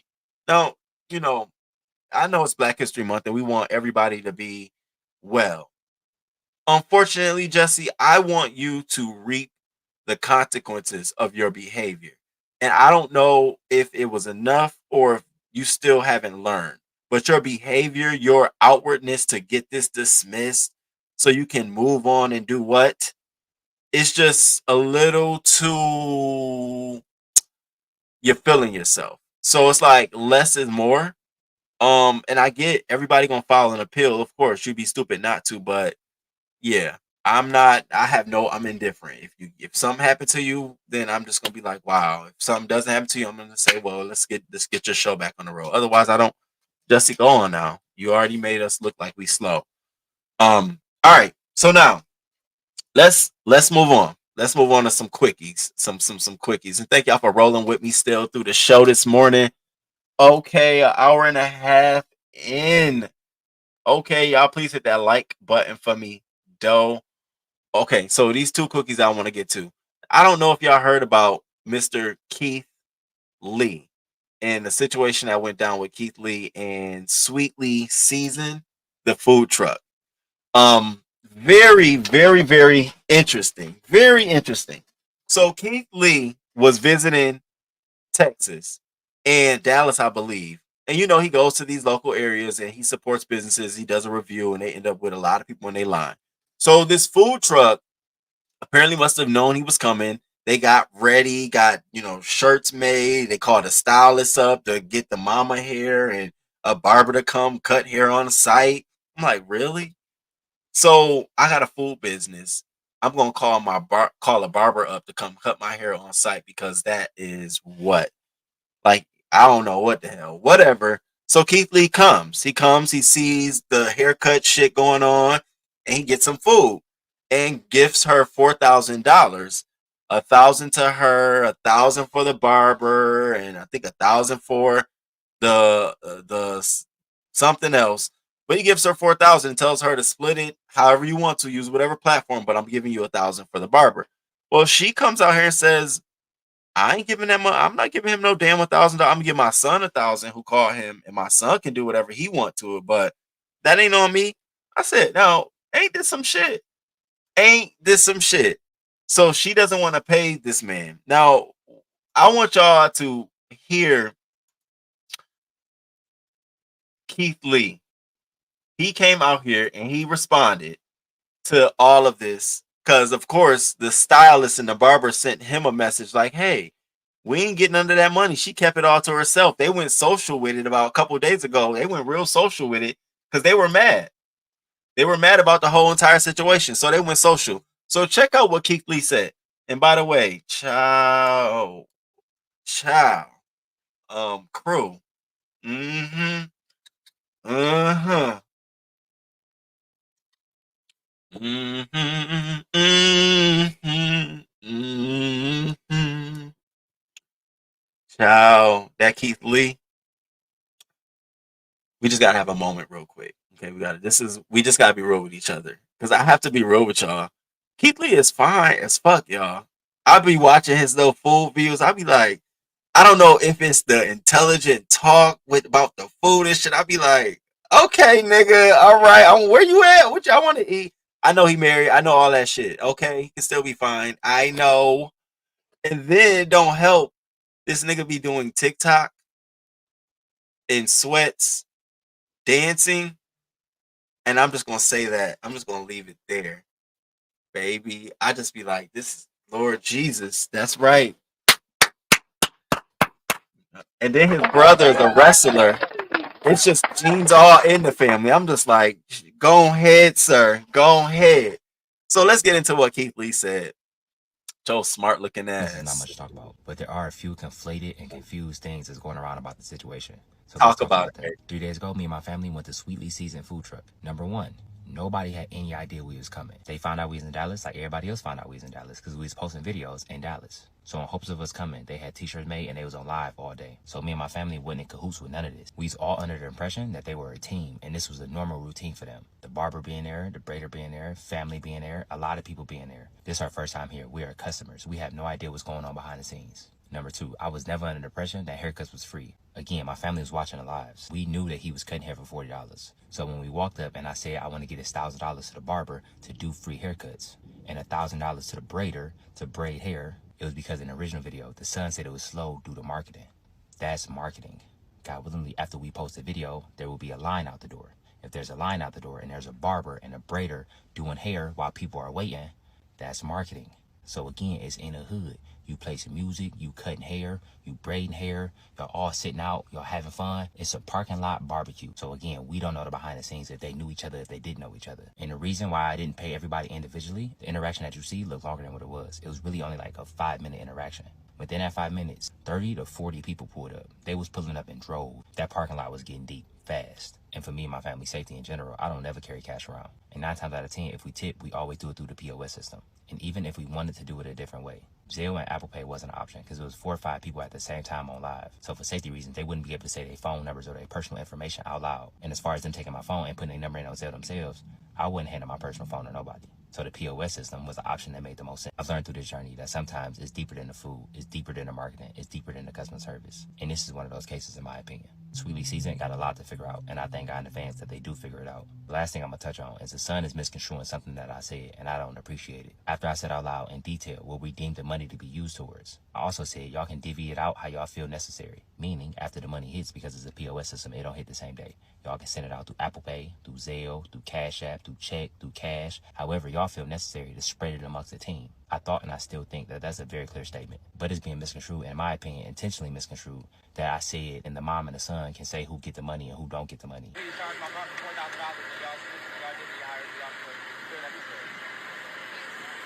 So Keith Lee did tell her to distribute the money how she felt necessary.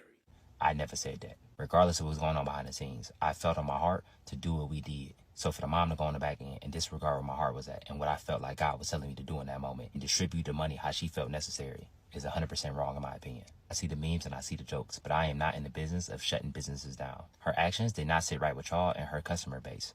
That resulted in the situation that she in today. We just ate the food and left a tip. I pray in advance that everybody in the situation stays safe. That's my biggest concern. Thank you. I appreciate y'all. God bless you. Have an amazing day. Y'all be safe. You be safe too. You be safe too, sir. So Keith came out there very, very graceful and poised. Like, listen, that's some shit. You know what? That's some shit I'm trying to embody for 20. Oh, I told you at the start of the year, I am not trying to be that nigga that I want to be able to like, listen, let me get you together real quick. I've seen somebody do it. I think that's what inspired me. I've seen somebody do it. I'm just like, so let me get you together real fucking quick, nigga. I like that. So he did that, right? Came out here and said what he had to say, you know, and I understood what he said, and I can see how it can be misconstrued. Because if you tell, and here's the, yeah, you tell somebody I'm giving you $4,000, use it, do it how what you want to do with it. They're probably thinking I'm getting $4,000, and if you know, you told me to do what I want to do. If I don't want to pay them bitches, you're gonna be fine with that. Something like that. But see, they're not understanding the optics of Keith Lee trying to support not just you, bitch. Sorry, I didn't mean to call, ma'am. I didn't mean to. God, I didn't mean to. Whoa, I didn't mean to. Sorry. They're not just trying to support you. He wants to expand his support. So when it comes out that the 4,000 only went to you, for him, it looks like, and all those other people were there. So the sister of the barber who didn't get the 4,000 that he felt like he was owed, she came out here and she made some noise. Now, crew, when I tell you she was definitely about that life. I love the way she was popping. Oh, I love all of it. I love the way. What up, Pizarro? What up? What up, spaceship? What up? What's up? Good, it's good to see you. I'm so sick of Jussie Smollett and his game. Stop. Wouldn't be in this situation had he just shut up and didn't make up. I'm telling you, first of all, let's just be. I don't mean to keep. I'll go back to this, but you on Empire, you getting paid, you living in Chicago. I've been there. It's not a bad city.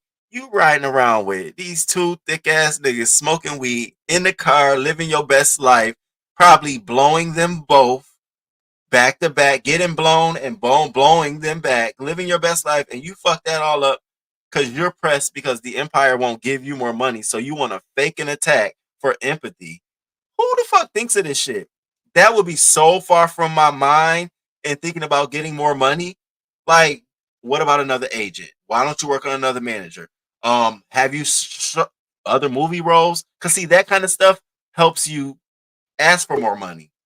Not you going out here faking an attack with a noose around your neck. Now you look dumb as fuck. You out here scrambling. Like, bruh, I can't even say, yeah, you know, just see that. Where? I can't even tell students about you. I used to be able to, I can't, what I'm going to say? Yeah, you know, no. That's the guy who faked the attack, right? You got me. He did. You right. He did. It's embarrassing. Sucks to be him. So embarrassed. You know they are. I can see him now. Y'all cooking. We're going to do like this last time. We're going to bring your plate by when we done. Don't bring your ass over here. Facts. They're going to smack him on the wrist. A period. Black History Month, everyone do something special for the culture. I was so angry, but Dallas tore it up. He paid. He went to a lot of places. All of them were good.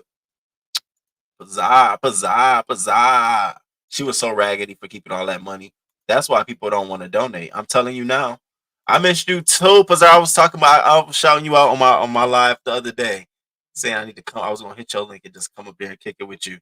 She is a damn hot mess. She knew what she was doing. She did. What up? Yeah. What up? Damn, why I want to make you a judge for this talent show. You having a talent show? Oh shit. I want to know who's in the talent show. Shout out to Pizarro on the talent show coming up. The ass has gotten bigger. So Naries, you see what I see. Thank God you be here, yo. Naries. What does he be doing? Why is he over there making this? I'll be asking myself, does his wife not know that this is material? Girl, this is content. I would sit my man down and say, listen, let's watch this together so I can point out what I see. So you can understand why if you're gonna work out for these people, I need you to be in some baggy ass jeans. if you're gonna do something, if you're gonna be dancing and shit, I need you to have on some baggy jeans and I need you to have on a hoodie. I don't give a fuck how hot it is. I'm not doing this shit. Baby, we all be looking at that shit like, damn, okay. The fuck? She better cut it out. Keith Lee was a fighter too, though. Hey, listen, I learned my lesson. Bending down and that dumbass in the head. I didn't realize it on that day. I just figured I'm gonna run with my dog. We in our city now. Y'all single. I'm happily locked down for 10 years. Chipper, you better do that shit. Congratulations. Yeah, I can't call you auntie. All right. Let me get back to the show. All right, what up, Miss Philadelphia? Thank y'all for coming through, and I hope y'all hit that like button. I appreciate it. So the stylist came through. The stylist has something to say. Now, listen to the stylist, right?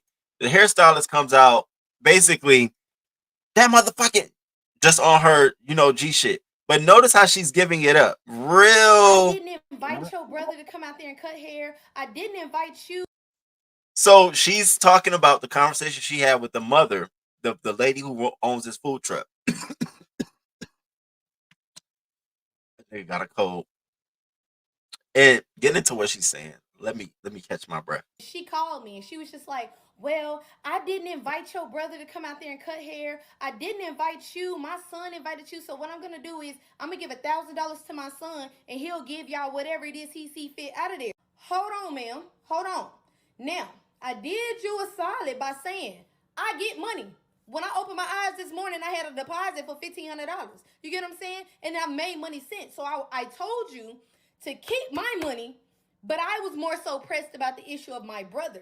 Keith Lee don't know my brother. My brother don't know Keith Lee. My brother don't know any of y'all out here. But when you gave him the green light to post his flyers, after he cut both of your sons' head, yes, they paid. He wasn't cutting nobody's hair for free. Who the fuck put that out there? If you cutting hair for free, why are you posting flyers with prices?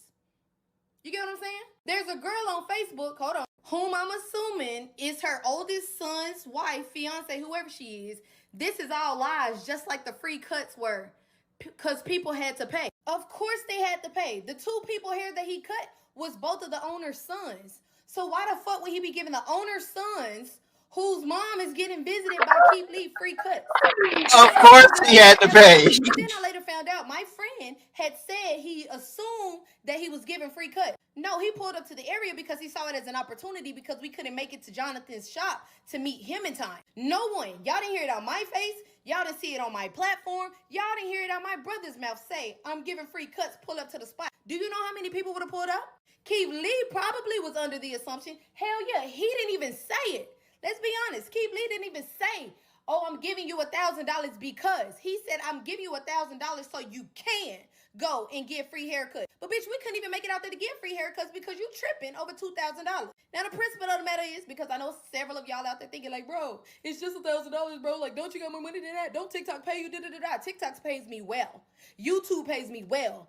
Both of my Facebook pages pays me well outside of whatever it is that I do in my real life. You get what I'm saying? The principle of the matter is my brother is from Louisiana. My brother is a self-taught barber. He went and got his license just so he can work in a shop. And when he come out here and he posting up with all of his shit outside and he's saying, yo, I'm selling haircuts, your sons come down and they sit in there and you gonna sit there and have a nerve to tell me Keith Lee don't understand. Y'all not even a part of the brand. So I don't feel inclined to give you the money. Bitch, fuck you. Fuck you.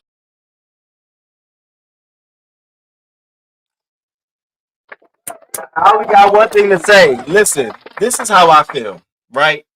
This is exactly why I always say, if you are an individual business owner, you have got to learn what partnerships mean for your business. There wouldn't have been no motherfucking way. I got my food truck out there, and you anywhere near me where Keith Lee is around. Okay, you gonna cut hair? We gonna see the end of the park? Go way down there. This ain't your show, bro.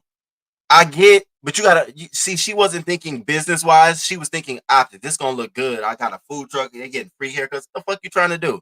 Business. I get. You ain't no church. This ain't no community fair. This ain't no goddamn flea market. What you thought this was? You were doing food. It should have. There's no way that now we're talking about Sweetly season and some damn hairstylist and barber that I don't know. I'm not getting a haircut for. He's not even reviewing haircuts.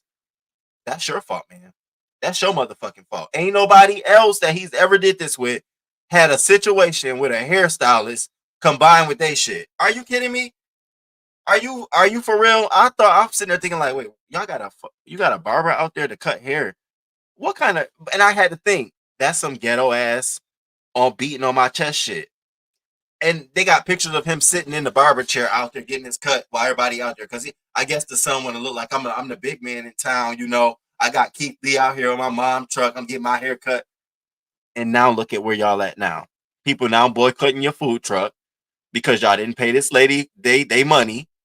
Keith Lee had to come out here and tell y'all because some ghetto tacky. It ain't no motherfucking way. You don't go get your hair cut at somewhere else. Who do you think you are? And you know one of the girls. You know he's one of the girls. You know her son is one of the girls. I had to look. I'm like, why do we do this? Why do we, when we get a little bit of shine, we got to go beat on our chest and go times 10? Like we ain't never had no shit. It's like, bruh, it calm your ass down. Now, because of your little wanting to have a stylist out there and your mom get her stylist and all this shit, we're here. And honestly, this is the result of how partnerships go. You should never intertwine nobody with your business. No, because then people expect shit. It could be free, not. The minute Keith Lee said 1,000 to the barber, bitch, they could take your ass to court for some shit. He said that was to the barber, and it sounded like Keith Lee will back your ass up. You offered services. It sounded like you have an agreement, text messages of y'all services. Sound like you might have a little small claims court case while you out here talking, sister to the brother who went out there to cut hair. So now the last thing I want y'all to hear is Sweetly Seasoned side. Now this lady here, to me, I don't understand why she even came out here and made this statement, because this is what she had to come back and eat crow for. These words right here. Give that barber $1,000 for free haircuts. He should have said, anybody, come on, who want their haircut for free? Come on. Then he would have deserved it. Then that would have made him with me, because now you're helping me. You're shining on me. This man was not with me. Before we left, we went in and had a conversation with the mom, and we thanked everybody for having us. Me and the mama prayed together, and we left a $4,000 tip behind. God is amazing. I appreciate y'all for having us. I see y'all giving out haircuts and doing braids. So we want to leave $1,000 to the barber so we can cut everybody hair for free. We want to leave you $1,000 because we fix that hair. We want to leave you $2,000. Yeah, I appreciate it. So you charge my barber $4,000 and y'all give me however y'all feel. I appreciate it. Absolutely.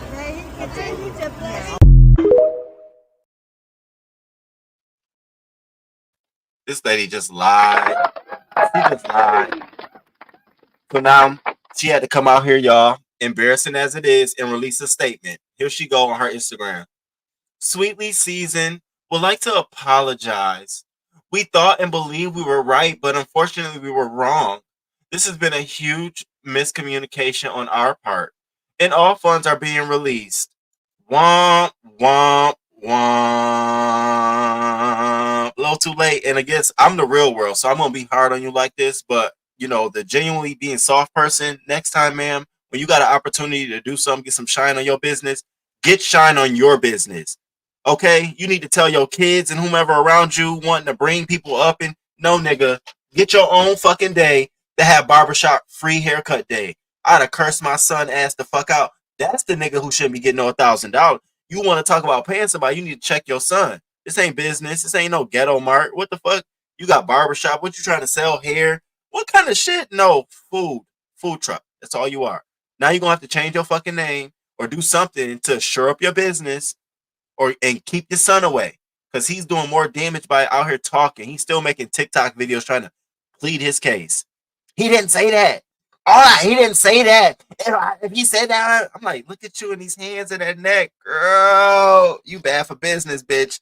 I'll tell you right now, if I was your brother and that was my mother, I would be on your ass. Fuck off TikTok, nigga. Talking, you over here talking, and you sound ridiculous. So yeah, that was the whole Keith Lee situation. And I know some of y'all probably have heard it, but I wanted to make sure that I share how I feel. Why didn't he just hand the money out himself? He said he didn't have, he was doing it on his card. So he told her to charge his meal plus $4,000 on the card. That's what he was trying to do. Keith Lee never has issues in Houston. He's a regular here. Stop it. Stop. Did you hear about the other business that got the backlash? That was the lady with the muffins, the dessert lady. What up? What's up, Tristan? Good morning. Good morning to you, sir. Good morning. Is that the lady with the desserts? All right, y'all. Now listen, we at 1 hour and 52 minutes in here, okay? At this time of the show, we done covered our Black History Month. We talked about our quote of the day. We done talked about hot topics. At this time of the show, I am now entering my favorite part, which is none other than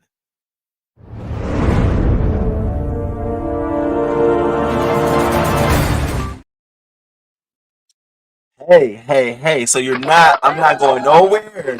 I'm going to get through. I see this talk, I do a 2-hour show, but I'm like, no, I'm doing my local news. So I understand if I held you too long, you got to go. But listen, I'm about to do my local news. You don't get through it. So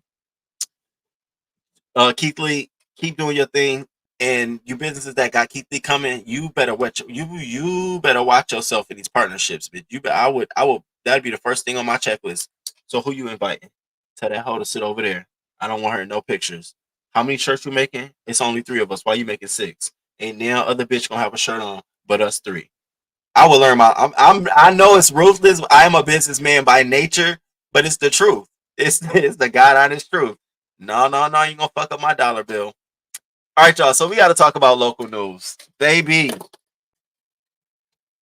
Oh, it's been a minute. So we got to kick this off first with Philadelphia. So there's this lady called Meatball. Her name is Meatball. Okay. And she's in Philadelphia. She owns this location called Ain't Nothing. And so she and she's known around Philly. She's that girl, she got this little shop and shit. She's that girl. So she went to go get her hair done. She came out. I got no cough drop.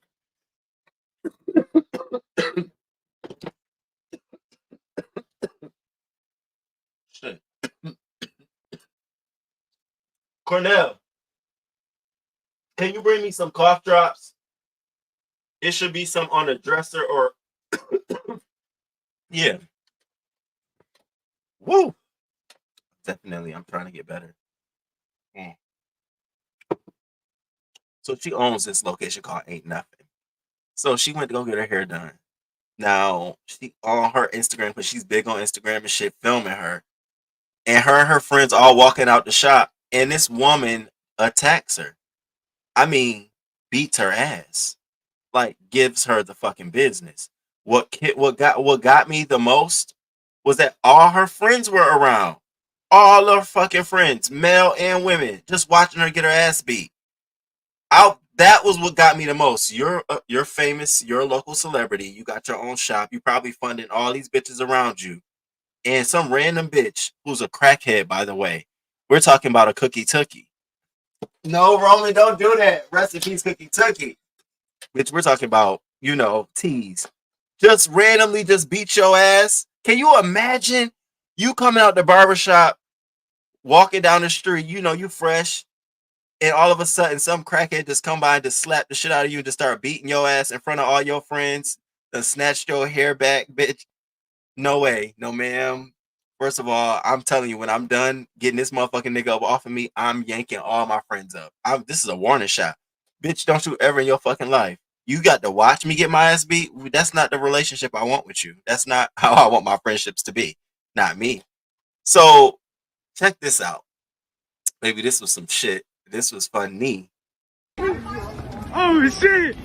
Come on. Oh, shit. Oh, shit. Stop playing with me. Yeah, me, fuck it up. No, don't let them fuck up, me. Fuck it up, me. We all here, Mr. This can't help her.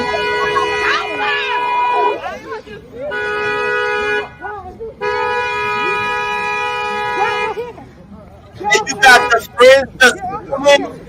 Yo, get her off of you. All right,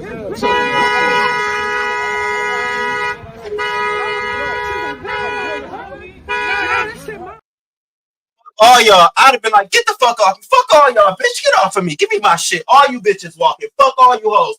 All you bitches is gonna be free working bitches. You gonna let this crackhead whoop my ass out here? I'd have been going off. Fuck you, bitch. I'm catching an Uber. Ho. Fuck. I'd have been snapping, bitch. What? I don't play that fake and phony shit. Not in real life. Maybe on YouTube around here where I don't fuck around. You know, I fight solo. Real life. If you my dog, you get money with me, and we walk out a salon and you getting yanked, bitch. We both getting yanked. What the fuck going on? I'm definitely coming from the back, bitch. Why I'm tearing hoes up from the back? But I don't know what the fuck going on, bitch. We just wilding. This is why. Somebody call 911. But I will. What you won't get from Roman, you ain't getting me recorded. What the fuck I'm recording for? My friend getting her ass beat?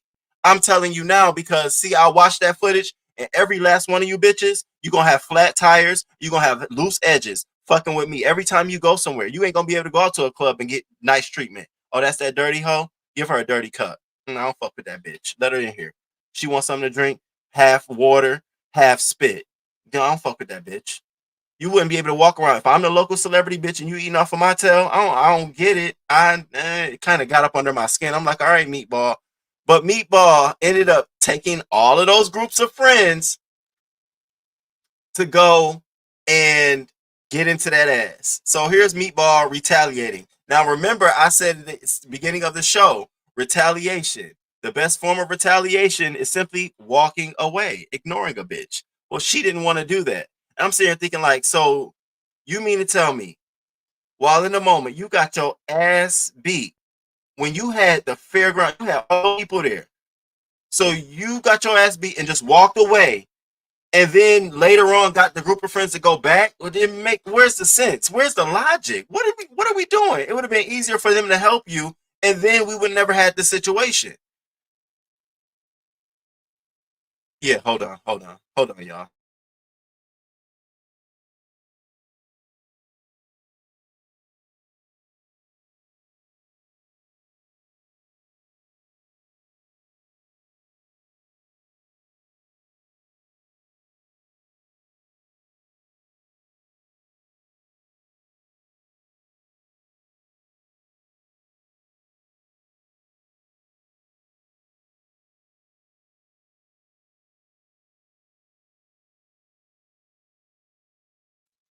I asked this nigga to bring me cough drops. I said, bring me cough drops. This nigga gonna bring me Robitussin and a cup of some take this too. Thank you. I appreciate it. Lover. So here is Meatball retaliating. Now, what I want you to see before all of this is Meatball coming out with the hair done, feeling herself. That was her immediately coming out of the hair salon with her friends filming. Bitch, I'm bad. I'm ready for the party. Then got that ass attacked, and here they go retaliating.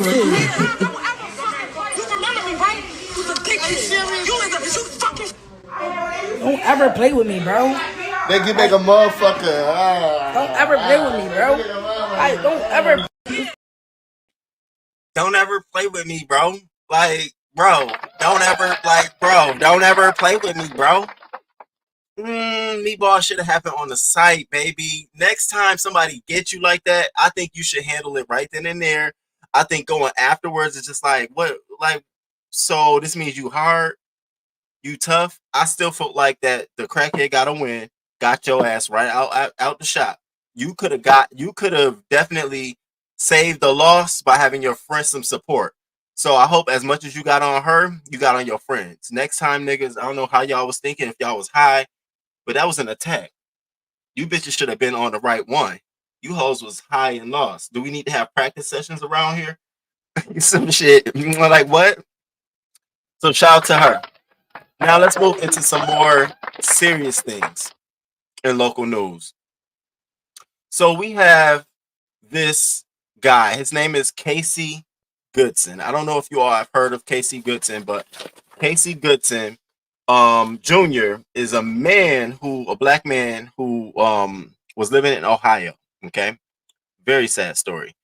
And so on this day in particular, he was riding on the expressway, and a off-duty, unidentified marshal, okay, U.S. Marshal, saw him. And I'm going to tell you why this story is so relative to me. And I said, oh, I got to talk about this. Saw him and decided to follow him a little bit. And as Casey noticed that the person is following him, Casey gets off the expressway, getting ready to go towards grandma's house. The marshal said, I saw him waving a gun at me. So I instantly put my bulletproof jacket on so I could then follow him. Well, sir, you don't have a fucking open case. What are you following this man for? What reasonable suspicion do you have to follow? Call the fucking police. Who the fuck are you?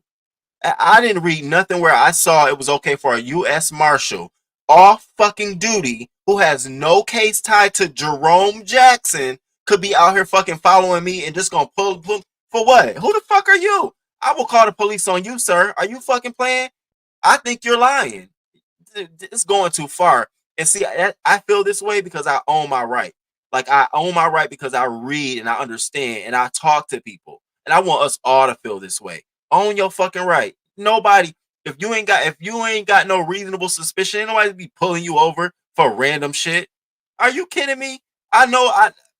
So it gets worse. Pulls the man over, right? No, follows the man. So he's going to his grandmother's house to take grandma some food. Pulls over with AirPods in his ear, walks into the grandma's house. Do you know the U.S. Marshal fired shots? No. Hey, U.S. Marshal, stop. No, I'm going to shoot. No command. Just outright. Bam, bam, bam. Shoots the man, kills him dead. For us to come find out through testimony, because the court, it happened in 2020. Their case is going on right now. We're in day 5, day 6, right now. And what we got in just some testimony, what we found out was this. Prosecutors say a gun that a former Ohio sheriff's deputy said a man was waving at him when he fatally shot him in the back in 2020 was found in the man's kitchen with the safety on.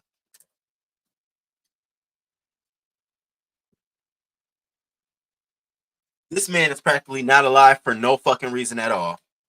No reason at all. You mean to tell me the gun that you thought you saw him waving at you on the expressway was sitting in the man's fucking kitchen with the safety on it? And he's gone. Gone. Poor dad. Gone. Another black man. Gone. I don't even know this man and I'm sitting here feeling bad for him. Gone. And this motherfucker here, Jason Meade, the off fucking duty, talking about something. I saw him waving a gun. What fucking gun you saw? You see, a lot of you bitches in law enforcement, and I'm not saying all of you all, because some of you are very good. I rely on you for a lot of public safety issues. Some of you bad seeds need to be called in for some re-examination. I was saying the other day how the old folks need to be called in to be recertified to drive on roads. Y'all really need to be called back the fuck in for some training. What goal do you have to pull somebody over? I'm telling you, black people, white people, Asian, Hispanic, they don't have a right to pull you over if there's no justified case, if you have not been notified. That's why they have police sirens, because that's the first sign letting you know you need to pull over. You've done something wrong. If you stop, anything you do after that, then becomes you evading the law. How can I evade the fucking law if there's no warning sign, if there's no paperwork? The man's sitting there driving. I'm supposed to just assume, oh, it's an off-duty marshal. I'm black. Let me pull over. Hey, master. Hey, sir. I'm just driving. Fuck that. You couldn't get Roman. Oh, hell, bitch. No. This leads to me as to why I felt so much about this shit. Y'all know my 2018 story. I was driving from Rochester. I'm from Baltimore to Rochester. Me and Eli in a car because my uncle, my aunt's, longtime husband, and my father pretty much passed away. And so I'm driving and I'm just rolling. I get to Pennsylvania. I pull over at this stupid place called Crutter's gas station to get some gas and let Eli roam. And I didn't notice that the police officer in the gas station just saw me because I'm black. So I put Eli in. I didn't think nothing of it. I drive off. I'm pulling off into the road. The man follows me. So I see him following me. I'm like, oh my God. So I just turn onto the expressway. He turns his sirens on And I get onto the expressway. I'm riding. I'm doing the speed limit. He's just right behind me, y'all. Again, you have no reason to fuck with me. You're just now trying to find something. So I'm just riding, y'all. I'm riding. Now, mind you, I got a rental, got Florida plates on it. I'm just trying to get to Rochester to be there for my aunt because we got to do this funeral. He turns his lights on. Whoop, whoop. And this was the grace of God, what happened to me. Soon as he got out his car and came to me, the first thing he said, he didn't ask for license. He didn't ask for registration. He didn't ask for identification. You know what the first thing he said? Well, I see you got Florida plates on. We don't really see Florida plates around these areas. Just wondering what you're doing. Excuse me? Bitch, what? Are you dumb? Bitch, I can have Texas plates. Who the fuck are you? I can drive. I can have Texas plates, bitch, in Canada. Who the fuck are you to tell me that shit? Bitch, I was hot. Pulls me over and I explain. I said, I'm driving to Rochester for a funeral. You know, and I'm already pro. You don't tell me what to fucking do. Who the fuck are you? Bitch, I know attorneys too, ho. So I'm giving him, I'm telling him. All of a sudden, this motherfucker says, can you step out the car? I step out the car. My dog's in the back. He says, have you been drinking? I don't fucking know. I don't drink. Y'all know I don't even drink. I don't drink. No, I haven't.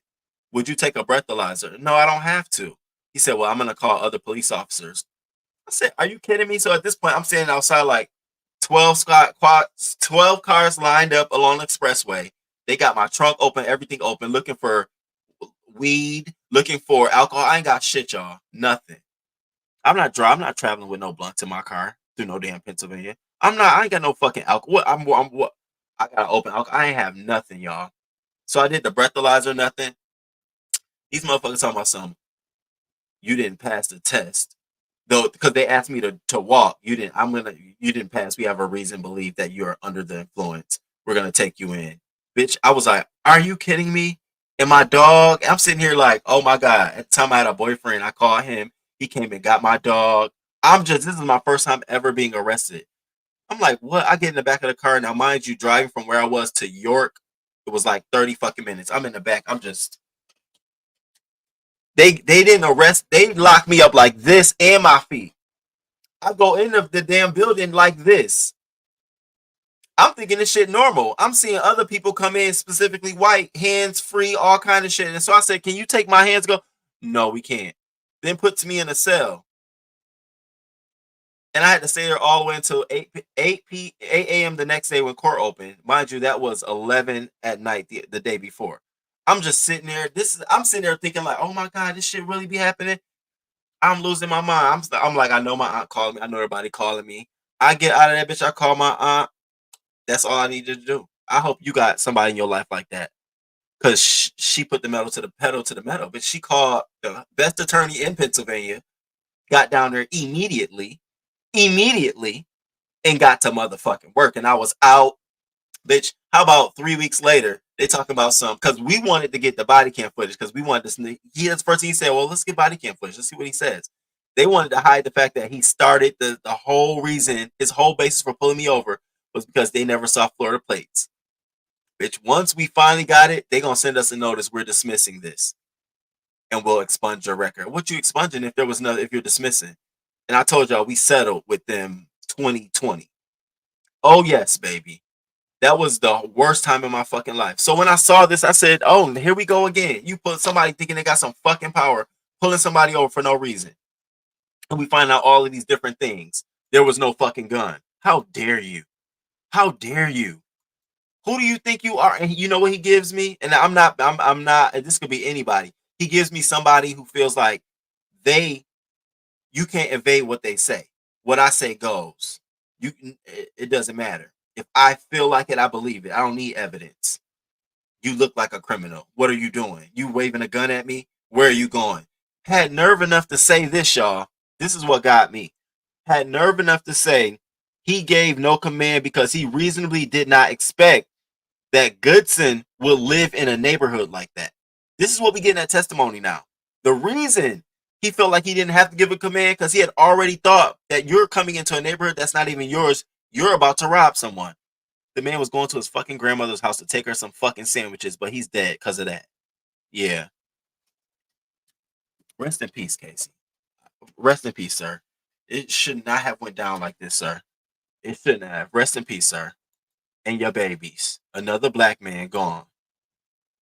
Black man was holding sandwiches and keys when an Ohio deputy fatally shot him.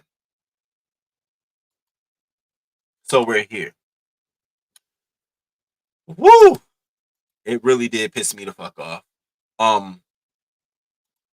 Let me share this with you all too. I hope y'all hit that like button as we get into this. And I'm glad y'all still sticking around. I know it's a long ass show, but I want to talk about this. So y'all check this out. NBC4's Eric Halpern has spent the day at the courthouse. He joins us live now. So Eric, what was the focus of today's expert testimony? Carrie and Colleen, before we get to that, I want to catch you up on the latest on the trial overall. The prosecution has called a total of 14 witnesses to the stand, and they said as of right now, they do not have any more to call. 6 of those witnesses testified today, one being that ballistics expert. He was on the stand for almost an hour answering questions from the prosecution. A lot of that was explaining some of the mechanics of the guns involved in this case. The prosecution had him go through 2 weapons. First, he explained Goodson's, then former Deputy Meade's, including going through the details on the ballistics. The prosecution just had a couple questions for that expert. Both sides asked about the safety of Goodson's gun. And then the position that that gun safety is in it right there, is that safety engage on? That safety is up and turned on. Which would prevent the weapon from being fired and that with the safety on. Correct. Pull the trigger, it does not fire. You shouldn't be able to pull the trigger with the safety on. And you tested the gun and the safety does in fact work. Yes, it does.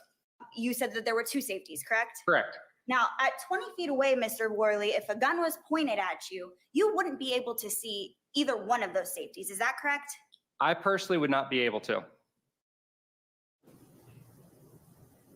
And there were also a couple pieces of video shown in court today. One was body camera video from an officer who got to the scene after the shooting. Meade is her.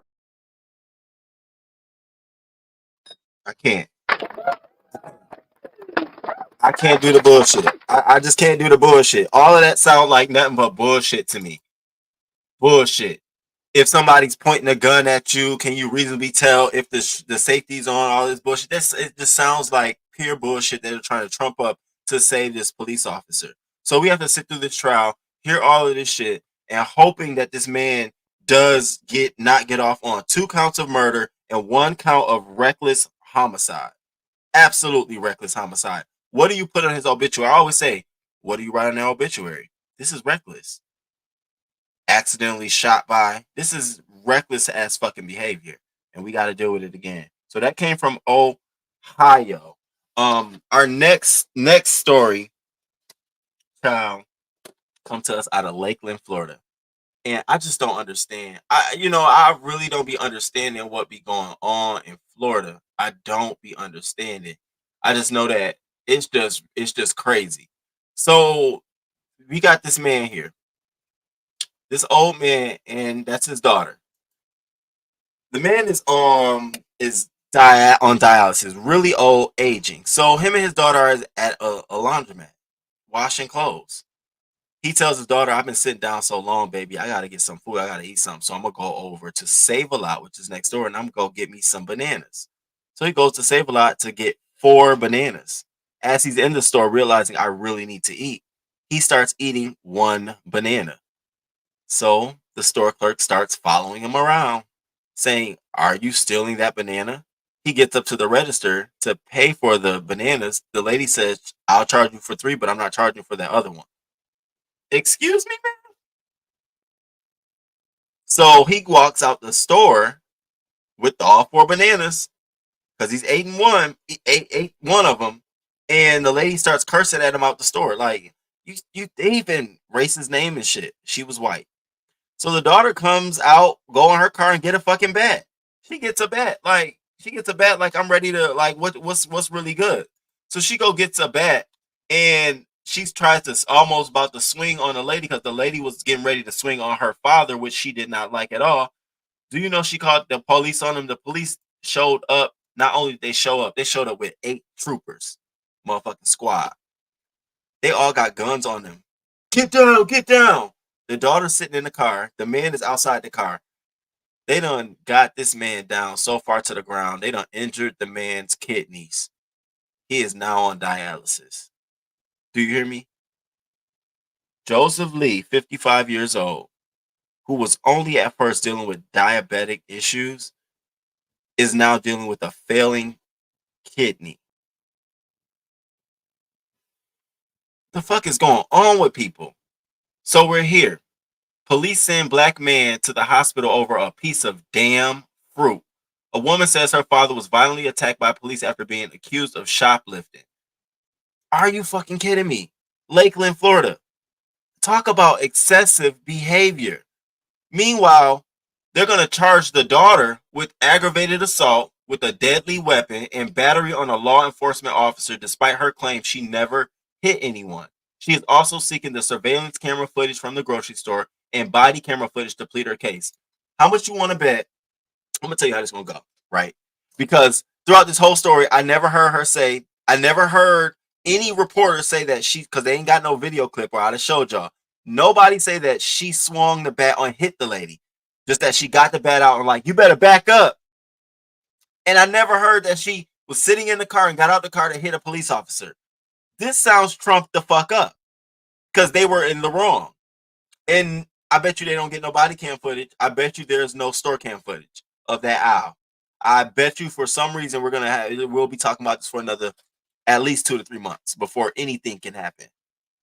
I hope they sue the fuck out of the Kansas City Police Department, the Lakeland City Police Department. Are you kidding me? Now this man got dialysis. I'm sitting here looking like, damn, Joseph. All you was doing was going to get some fucking bananas. Bananas. So that's Lakeland, Florida. Let's keep moving. Let's keep moving.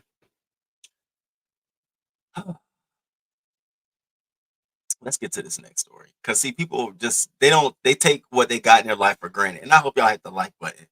So let's talk about being an Amazon driver, right?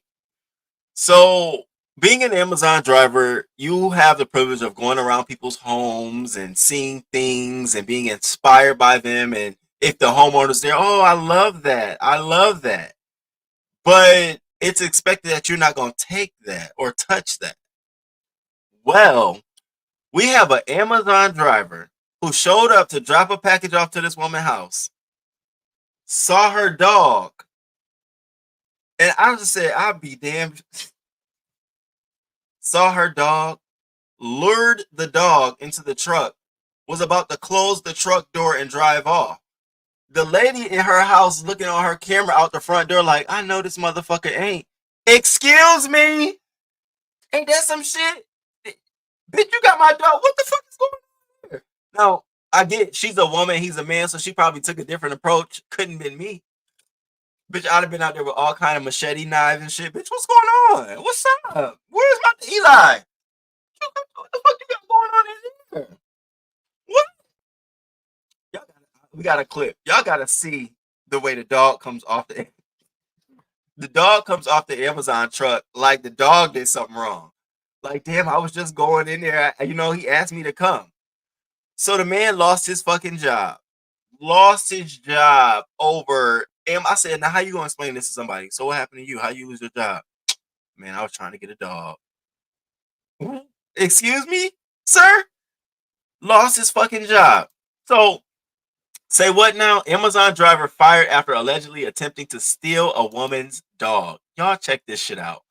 What kind of dumb shit? Like, what's up? Like, if you want to go down for some shit, let it be some shit. Stealing a dog, bruh. You can go get a dog. Like, what? A county woman is holding her red-nosed pit bull a little closer after she says an Amazon delivery driver tried to take off with the puppy. Tarika Current says her daughter noticed the driver luring the dog into his delivery truck. She captured this video right here of her getting the dog back out of the truck before then calling police.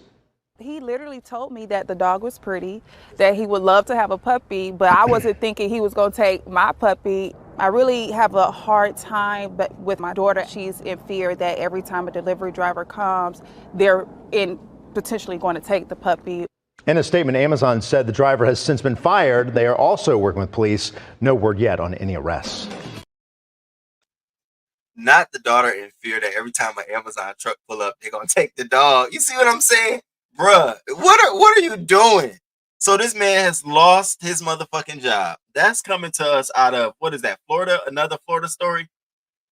So now this is and we gotta get into this story. So I don't know if y'all have heard about the mother in Walmart. But if you have, stick with me. If you haven't, baby, the video clip you are about to see is very disturbing. Okay, let me set the groundwork. So we have Cambria Darby. She's a 26-year-old mother of two boys, Mississippi. And this was the weekend that it was really, really cold in Mississippi. And everybody was like, damn, it gets that cold in Mississippi. And she shows up in Walmart, comes into Walmart, first of all, with her child only in a diaper. It was really bad because the child was, and she's just lollygagging around the store, throwing shit on him in the cart. And everybody is looking like, ma'am, what the fuck are you doing? What are you doing? Even the store clerk had to start recording like, I don't know what's going on, but we got to get this shit. This bitch has lost her mind. And she don't think nothing's wrong with it. He not right. He a boy. If you ain't got no boys, you don't understand. Girl, bye. Leave him. He fine. She all on her phone and everything. Well, she fucked around and found out. Okay? So I want y'all to check out this woman in Walmart. He came in here without that jacket on. Yeah, he need all this. No, the baby just had a pamper on. That's all he got on. I can't. Chrissy. I just graduated. Yeah, don't do that. Somebody call police. No, what's wrong with you? Somebody call police on her. Who are you? Lower your voice. Who are you? Get out that man's face, please. The fuck? You're crazy. So I just graduated out of here. Bitch. Fuck you talking about? What the hell? Somebody call police on her. Go ahead, since this already been called 2 times. I keep paying. As long as you got hot water, fire extinguisher. But when you come in the store fully dressed and your baby's not. Now, I'm going to call the cops right now. How many kids do you got? I got one. Oh, okay. So that's my name. I'm sorry, okay? She just sad. That's just sad. What? And then just to justify her behavior, she starts twerking. What? So by all logic, when you look at that clip and you look at that woman and the child and her behavior, her demonstrated behavior. I'm not talking about behavior that we assume she has. This is behavior you're demonstrating because I see it.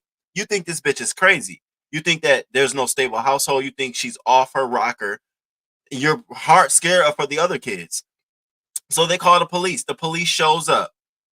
The police arrest her ass for child neglect and child neglect and endangerment and for child neglect. And they take the kids to another relative to stay. Both kids. She went to court. She had bond. She's out on bond right now, but she cannot see her kids unless it's a supervised visit. All because you chose to freeze your child. Now, the crazy shit about this is that she actually, her family actually came out to speak on her behalf. This is her, Cambria Darby. And so her family actually came out to speak out. These are her 2 other boys. And her family is like, her great aunt, 69-year-old Marie Darby Pickens, who lives in Jackson, Mississippi, says she have never seen her evidence of her niece being a bad mother. Well, ma'am, you now have an example. You may have never saw it before, but you can't not say this was a bad example of her being a mother. She said a retired social worker also affirmed that her niece did not use drugs. Listen, she may not use drugs, but something wasn't going on. Something wasn't right. I'm an innocent bystander, and I'm watching this through the internet and telling you, yeah, the baby was shivering. Everything I've seen with her and the kids have been positive. I don't condone what was done, and it was right to be reported, but we don't know both sides of the story. So what's the other side? What could possibly be the other side that you decide to take your child out in extreme weathers and in the Walmart, damn near naked, shivering in the car, and you're throwing fries on him like he's some leftover, like what? What else do you need to see? Sometimes kids can be difficult by not wanting to put their clothes on or taking them off, and maybe she was in a rush to pick up some things. No, there's never a time where we're gonna get out the car. You don't took your clothes off. Put your motherfucking, if you don't put them pants on and put that coat on, if you do, I'm not playing with you. I will turn this car around and go home and leave your ass home. There's a lot of different things you could have done. Granted, we don't know, but that wasn't the right way to do it. So she comes out here to address us. Okay, she comes out here to set the record straight on us to get us together. I said, I'm listening to her, bitch. You ain't getting me together. You still sound slow, dumb. You sound like you shouldn't have been ever in that situation. But what it did tell me was she is sane. She is sane. So I don't know what the hell is going on with this woman. Y'all check out this. I don't know what's wrong with her. Check this out. First of all, you have a child that's dead. Rest in peace to your baby. I pray that God can have you with more kids, which I'm sure he will. He'll definitely bless you with more children. But so as a mother, you should know what it feels like to have your kids away from you, have your children taken away from you. So right now, I lost 10 pounds currently because my kids are gone from me. I haven't seen my kids. I see them now under certain restrictions, but like my son, he doesn't understand why. Like he need therapy now. He can't understand why I'm gone. Like in the public, it's too much going on in the public right now. I can't even take him to Chuck E. Cheese under supervision if I wanted to anywhere because I'm getting like harassments and things like that. So that's what's going on with that situation. I really feel bad for my baby. I play with my ear when I'm thinking about a lot of stuff, and every time I see him, he's like doing the same. You know, he is mama's child. He does the same thing, and I'm like, baby, like it's gonna be all right, you know, and stuff like that. Like I just really can't explain to him for real. He's only 4 years old, so that's with that. I know a lot of y'all want to know. That baby must be living in horrible living conditions. Horrible. If he's treated like that here, I wonder how he's treated at home. This is a period time, a decimal of what. That's nothing. That's like baby stuff. That's like nothing. I'm talking private VIP to see Disney, VIP to see Blippi. They met this man. They met who else they meet? They do well. I do a lot of different activities with my kids, indoor water parks. I do arts and crafts with my kids. I don't give my kids melatonin. You know, I'm not saying against the people that do, but I don't do that. You know, I do everything. I read my kids books. Let them run.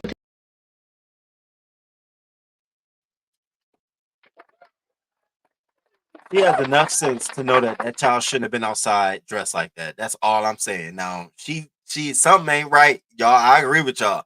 Something ain't right, but she had enough sense to know, let me put my baby in something that's way more appropriate. Unfortunately, she didn't. And now she got to wait this court case out before she can see her kids. That's dumb as hell. Now, Felicia Darling, the employee who recorded this, Walmart actually fired her.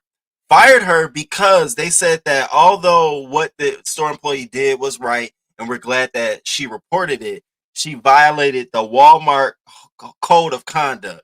So, you know, I mosey my ass over to Walmart. What is the code of conduct for Walmart employees? Basically, she usurped authority. She wasn't supposed to record. She should have told someone who would have took action, called police, and then they would have did something because it's bringing bad light to Walmart. Basically, that's what the policy is in a nutshell. Walmart, let's not play safe haven for children like y'all gonna protect and guard everything. If people, just like in the fucking airport, if you see some, bitch, say something. And if they can't say something, you better do something. You better take it. What if nobody had said nothing? We'd have had a child just sitting there. I'm glad she did that. I hope somebody else pick her up at another store. But I'm sure, unfortunately, she can't work at Walmart. Don't take a girl. It's all right. It's okay. It ain't. It's it's all right. But I'm hopeful that Cambria Darby will definitely lose custody of her kids temporarily until she goes to some like parenting classes or prove something that she's worthy of understanding that, girl, I think it was like 40 or something out there, and you got your child in a diaper. I don't even go outside unless I'm thermal down in this weather. Are you kidding me? So we're here. Now, y'all know I'm about to take a steam shower after this. Now, this last story, and I'm going to let y'all go because I know I done held y'all. I know y'all got things to do. But this last story, I got to talk about it because there was a lot going on here. Okay. So this is coming to us out of Kansas City. So this black woman was at the AFC Championship game in Kansas City, right?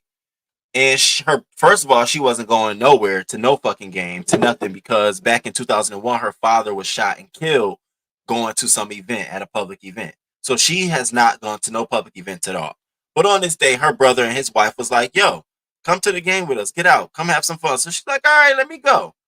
So they get to the bar, they ordering drinks. And so she goes to order a drink and gives the woman her credit card, and it declines. So the woman was like, your card declined. So she's like, oh, can I tap? Her phone died.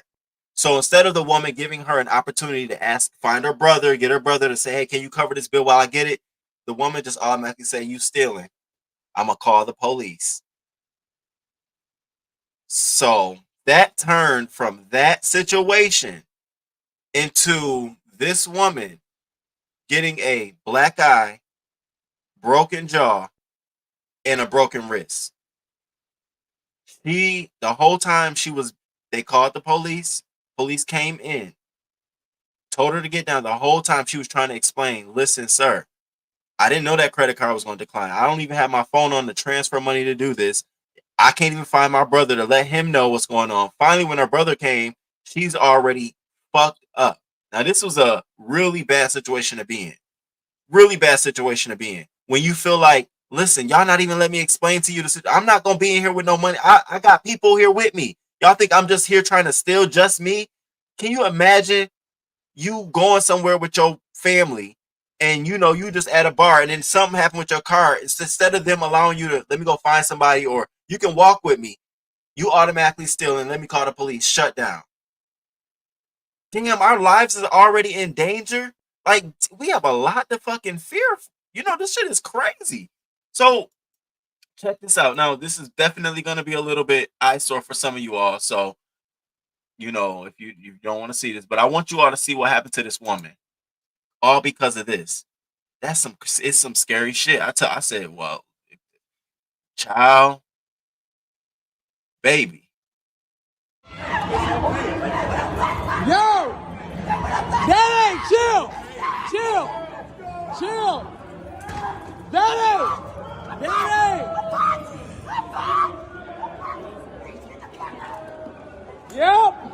Yep. Just turn her over. Look, like a fucking animal. Tell me this is not reckless. Just turn her over. All right, get your Tell me this is not reckless. Yep.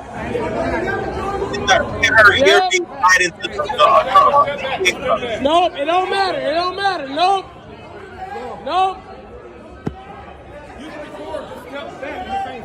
Yep.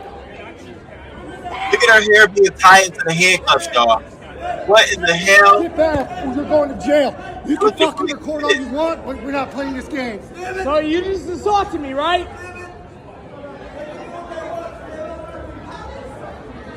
Now listen to this, y'all. She went into a room. Nobody knows what happened, but she's screaming. Oh, I stopped it from recording there. Oh my. Oh my. So this is what the lady looks like Now, Deshaun Renee Pond says Kansas City police used excessive force when they arrested her January 28th in the Power Light District. Brutal. And if I'd have let the video play more or grab more of it, you'd have heard her in that room while everybody was banging, like, let her out. What's going on? She was screaming, no. I'm like, oh my God, what is going on? Kansas City Police Department. So now she's being arrested and charged for theft. What was it? Theft, larceny, and resisting arrest, and also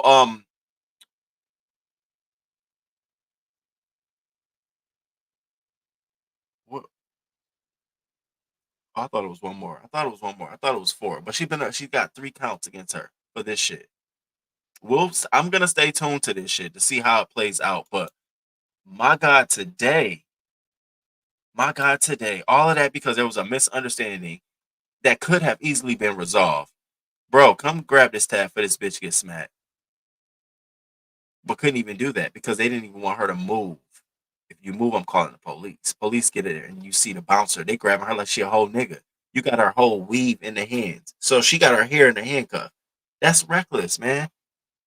But I'm going to bring it to y'all attention so you realize and recognize that's reckless as fuck.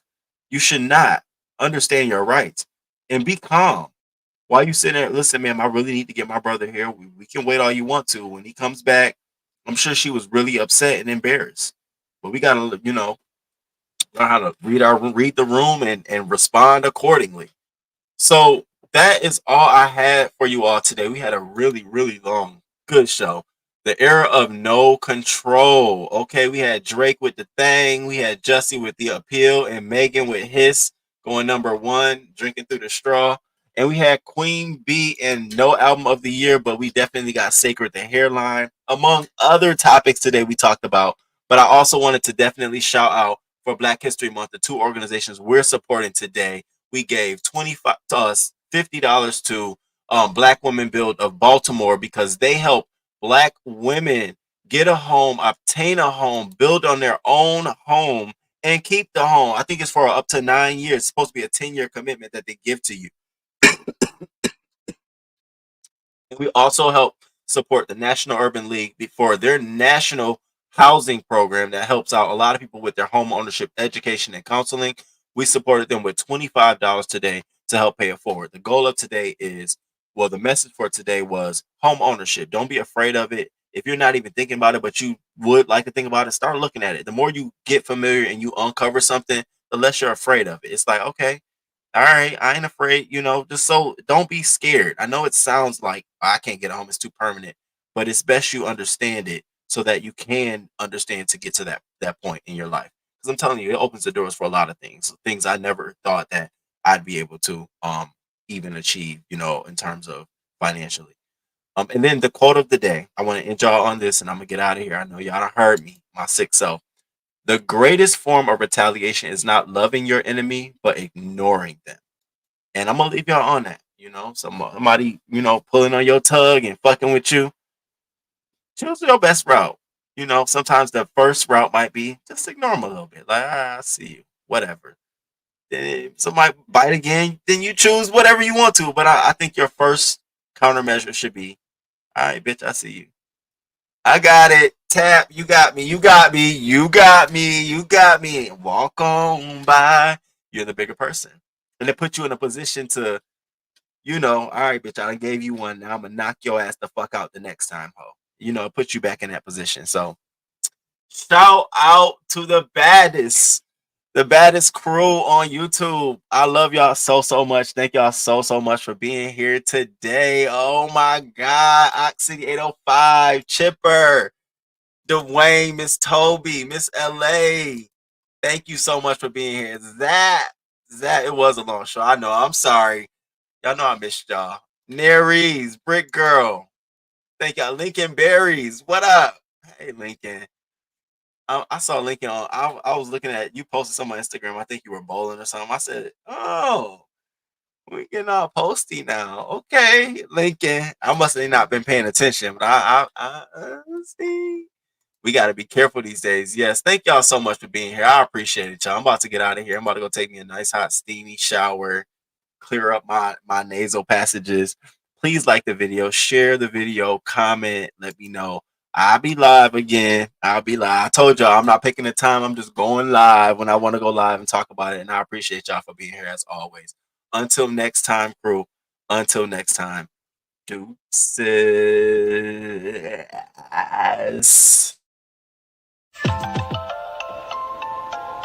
Good morning, good morning, good morning, good morning. Thank you for being here this morning. Thank you for being here this morning.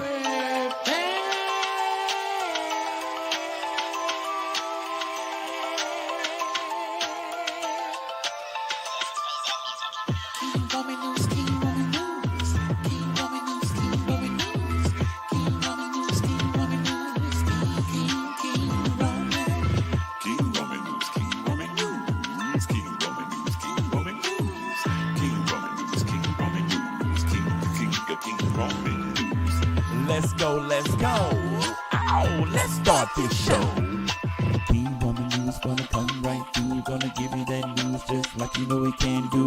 Hot topics in your face, baby. King Roman knows his place, baby. King Roman News. Good morning, good morning, good morning, good morning. 6:30 a.m. Eastern time, baby. He's gonna come right on time with the news just for you. Celebrity news, politics, and local news just for you. King Roman News.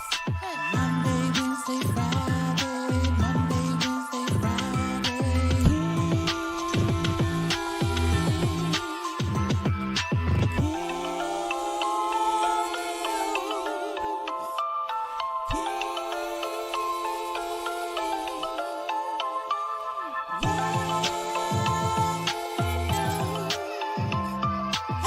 Let's go, let's go. Hey, let's start this show. King Roman News, coming just for you. King Roman News, coming just for you. 6:30 a.m. Eastern time, Monday, Wednesday, and Friday. King Roman News, King Roman News.